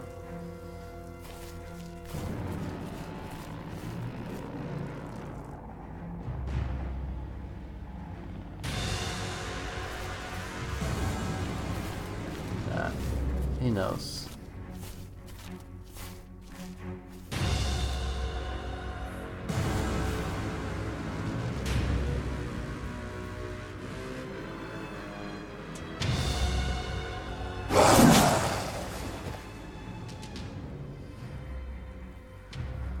Sadly do it. Yeah. Did she use exhaustion? It doesn't matter. She will still live. And Emilian is probably going to face 2 comets and die. He will only have 101 wounds remaining after this. No, Web of Steel is useless. No one's gonna attack him. Alright. But I think she might just follow. Yeah, zombies are really, really good, and I think you can see that even though Slaviour is obviously losing this game, I think there's a sheer resilience in Slaviour's warband, and I think under different settings, I think that Kittenpaw might have been in more trouble than here. There is something about Slaviour's warband that seems to be powerful and resilient. It doesn't go down to his... Yeah, could he actually disengage and go up? He could probably just flee, you know? Yeah. Looked at the smuggler, wants to go after the smuggler and kill her. Oh, that's unlucky, but still gets a bit... No, you need to climb up from the other side. I think, no?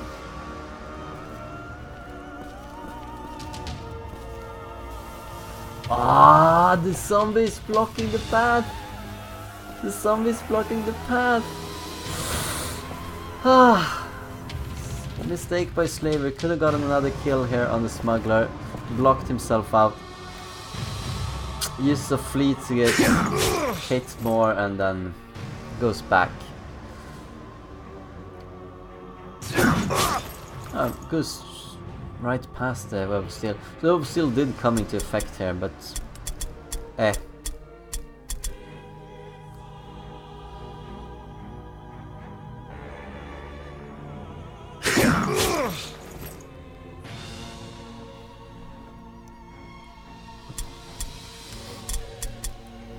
Can Kittenpaw actually reach the wagon of Slaviour with one of his units? I think that could be a useful use for example, one of the sisters here. Just get the sister superior to use a Force Sigma and go after the wagon.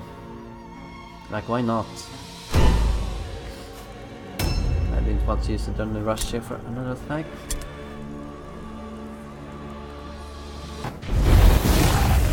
One Comet of Sigmar. Gonna need 3, I think, because that only did 41 damage. Remember, should have 60 left, 17 left. 2% chance. Divine Wrath. Well, we'll see something with 70% here. 17%. No, Kittenpaw is lucky. Nothing happens to him.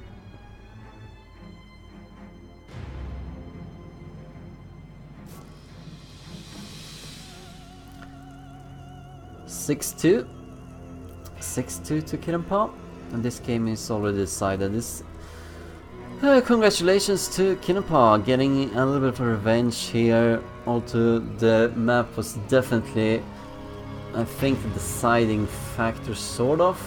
I don't know, another player might have gone differently with what Slaviour had done. He didn't really support the leftmost group, and the leftmost group moved towards Kittenpaw. It was destined to be up like this. But Kittenpaw will win, and will go on to the winner's bracket. And that's very nice. See what Lady Elizabeth does.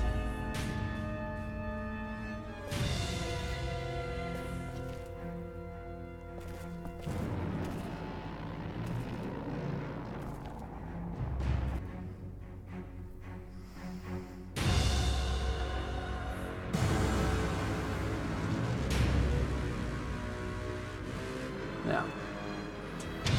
Well, the wagon is pretty far away, so gonna see a slow grind then. Zombie's not worth much. Another zombie is nearly dead, and it's gonna snowball from here. See that Lady Elizabeth went out a bit.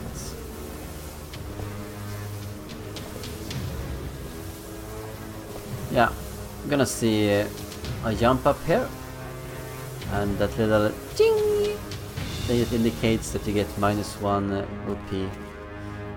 Gonna wait. Alright. Gonna go up there with the Sister Superior instead. Because you can totally go up there. I mean,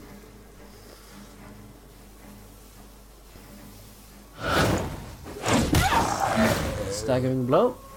Used once again.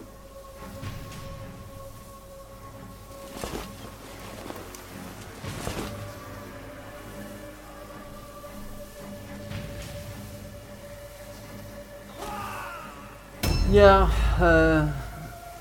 or the Necromancer. It at least forces a route test.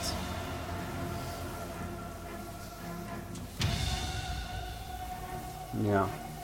The Vampire is very tough. It's much easier to go after the Necromancer. Necromancer also hurt. Going after 65% armored. Very tough.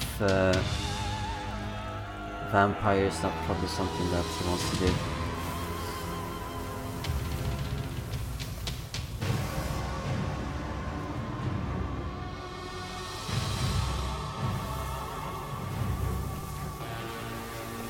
Not benefiting from a careful approach now though, but I think this is more aiming for the zombie. Yeah, it is.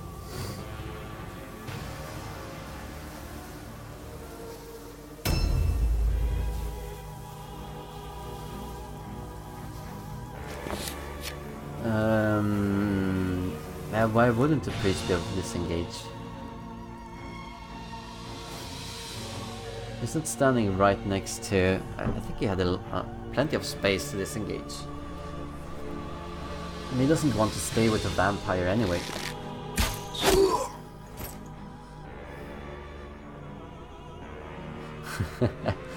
11 damage. That's not too much. Still lingering here with Strangling Glow, but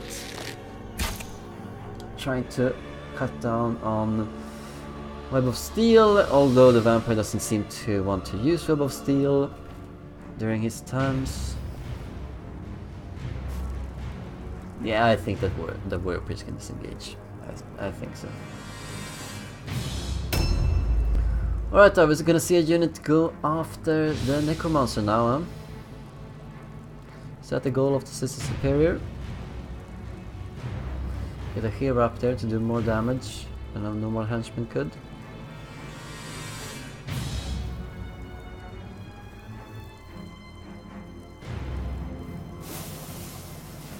Yeah, here we go. Climbed up. Didn't see the little she, so I don't think she actually got a cheaper attack here.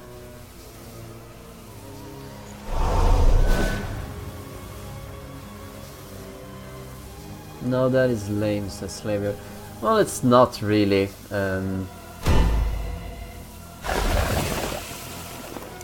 Yeah, but the thing is that you can only block something from it. You cannot.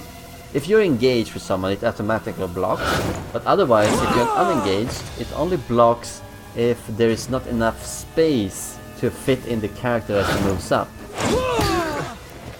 So you couldn't actually block that climb spot because there were plenty of space behind him.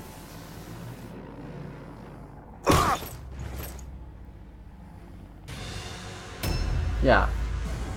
I should have gone into the middle then. Misunderstood a little bit how that works, I think, Slaviour. But every single player, even players like these two, who are expected to go far, regardless of this game, do mistakes. Yeah, plenty of space to disengage. Of course there was. There's no question about it.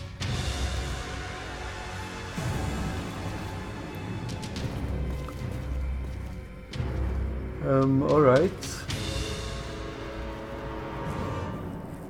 Where are they going? Oh, come on.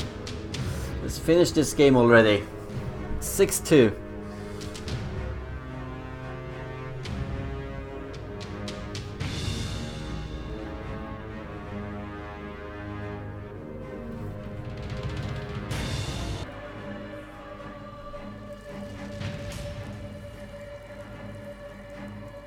A new round has started. Well, the we'll see what the smuggler does. But if she stays up there, the vampire could definitely go up there and kill her like he intended.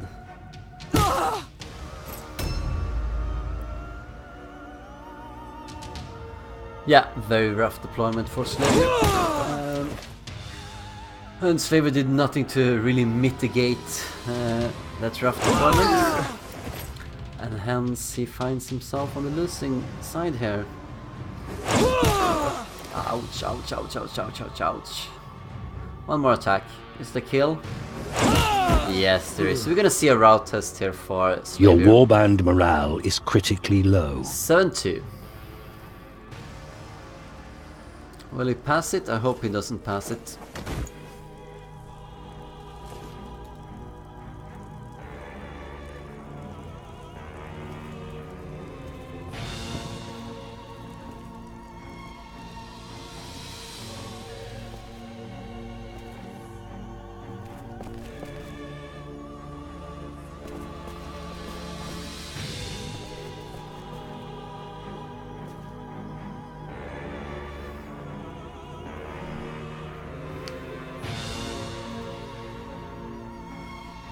%56% chance to succeed here, and does exactly that. It indicates a leadership of 14 for the vampire. Well, not yeah. The vampire needs to die, or you need to go and get the wagon. That's the only two things now that can actually.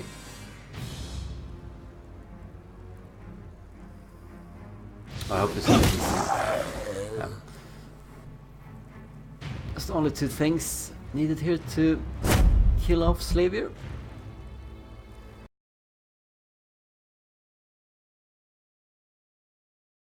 He doesn't have any units to come here and reinforce and kill off Saxon the Silent.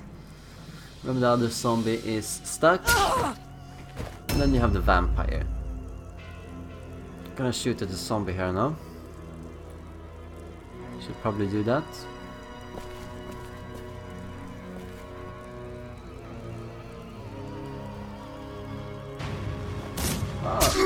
Starts hitting on Saint Valentine. Remember that he's not in careful approach now, so he's easier to hit. Should be 53% otherwise.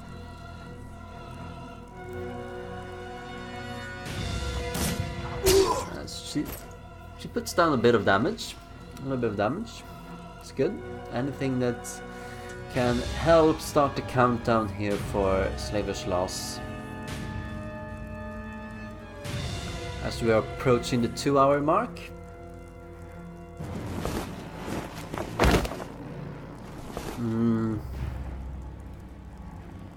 Actually, we are past 2 hours now. It's just, I don't know what it says on this recording as you're watching it, but since you've seen it with editing, but without editing, we're a bit ahead of 2 hours now. It's 2 hours and 11 minutes at this point. Not as long game as some games, but still pretty long for such an early round of combat. Remember, they started combat already in round 1. Usually when we do see 3-hour games, it's because for the first 1 to 2 hours the players don't even see each other, or they don't even try and engage each other.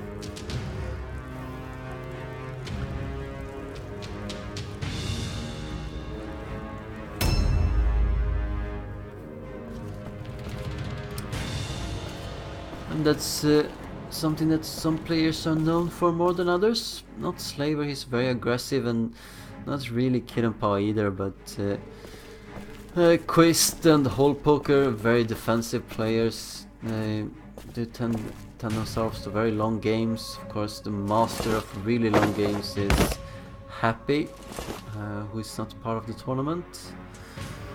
He always runs into a building and hides there, which makes the games very long. Let's at least try to make something out of this here. Going after the war piece again. Wow, imagine if we could get around the house. Two really wounded heroes in there. Yeah. You see an ambush failed here. Alright.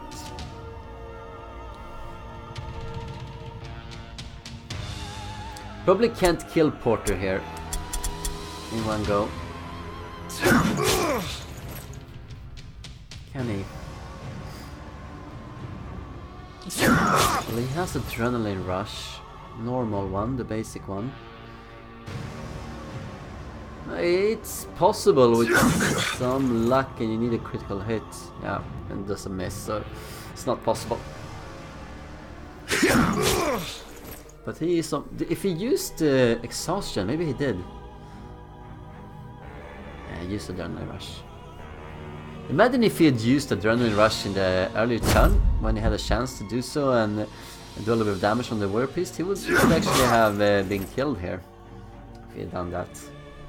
And then moved into the Smuggler.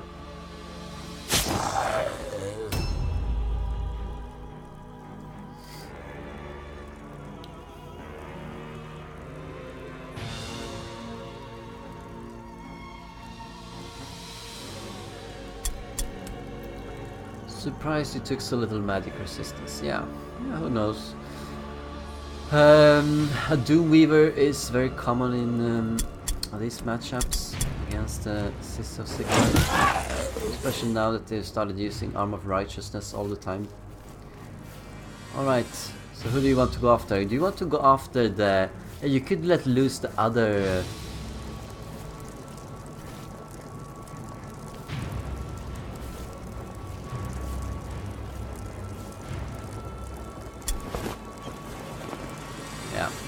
trying to fibble his way around to have 2 pills and still pick up the icon here.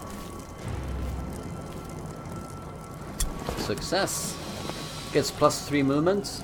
Gonna go in and probably kill off the flagellant. Kill off the flagellant. Yeah, here we go, baby. Nice. So that makes it 7-3 to Kittenpaw right now.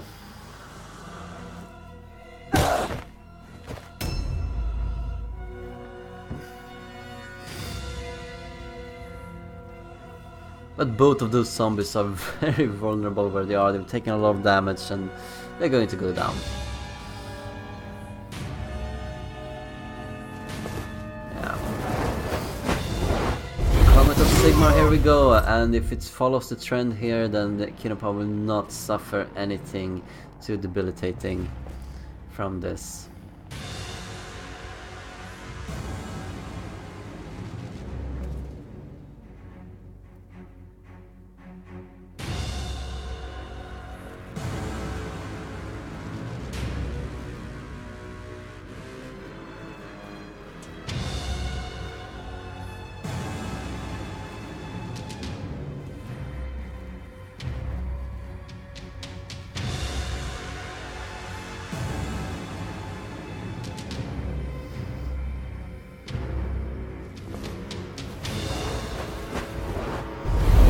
Yeah, they better kill the vampire here.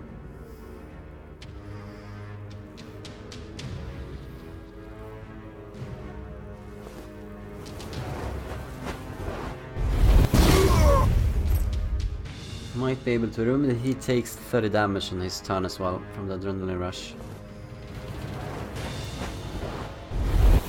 Can risk it how much he wants. Still doesn't suffer anything, but at this point it doesn't matter if he loses the purifier. Takes 30 more damage on her.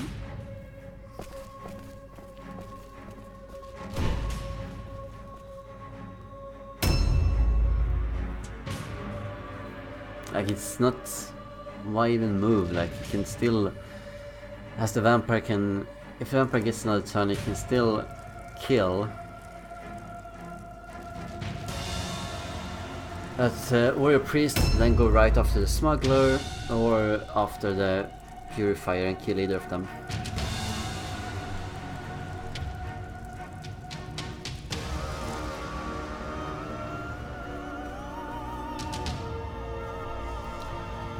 And Slaviour is referring to what we talked about earlier, the ambush that Slaviour got to put on Kittenpaw.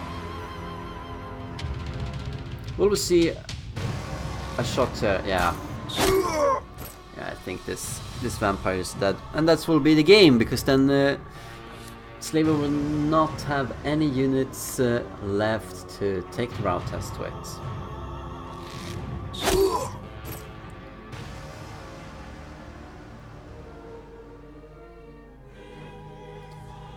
Alright, can't they just skip their turns? Come on. Be a bit efficient for once. But congratulations to Kittenpaw. He's gonna go on and win Group F, and that's really, really, really nice. As I think they had a more favorable outcome than we see that coming in. 8-3 to Kittenpaw. I think it has had a better path towards the final. Certainly didn't get to run into any other really big hitters.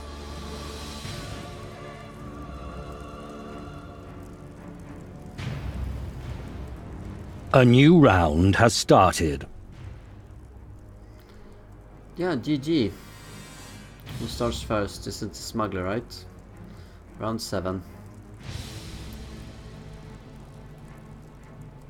Almost 2.5 hours. Yeah, just skip the turn. Come on, Kittenpaw. Don't waste it.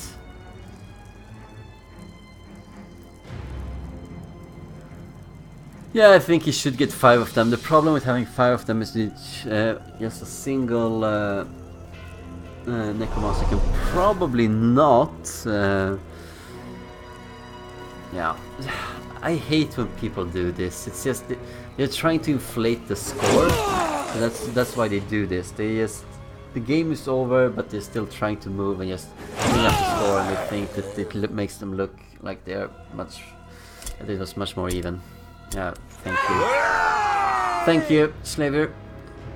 8-3. Congratulations, Kittenpaw, again, and we will see both of these players in their next games, hopefully. Let's actually take a short look here and bring up the elimination bracket. So Kittenpaw makes it to the winners bracket here. He's gonna take on Pharaoh85, and if he manages to win that game, he's gonna take on whoever wins between Hole Poker and someone else. So it's a very favorable outcome, I think, for Kittenpaw. Gonna be looking forward to seeing him in the next game, and for now, farewell, and I hope you enjoyed the game. Goodbye.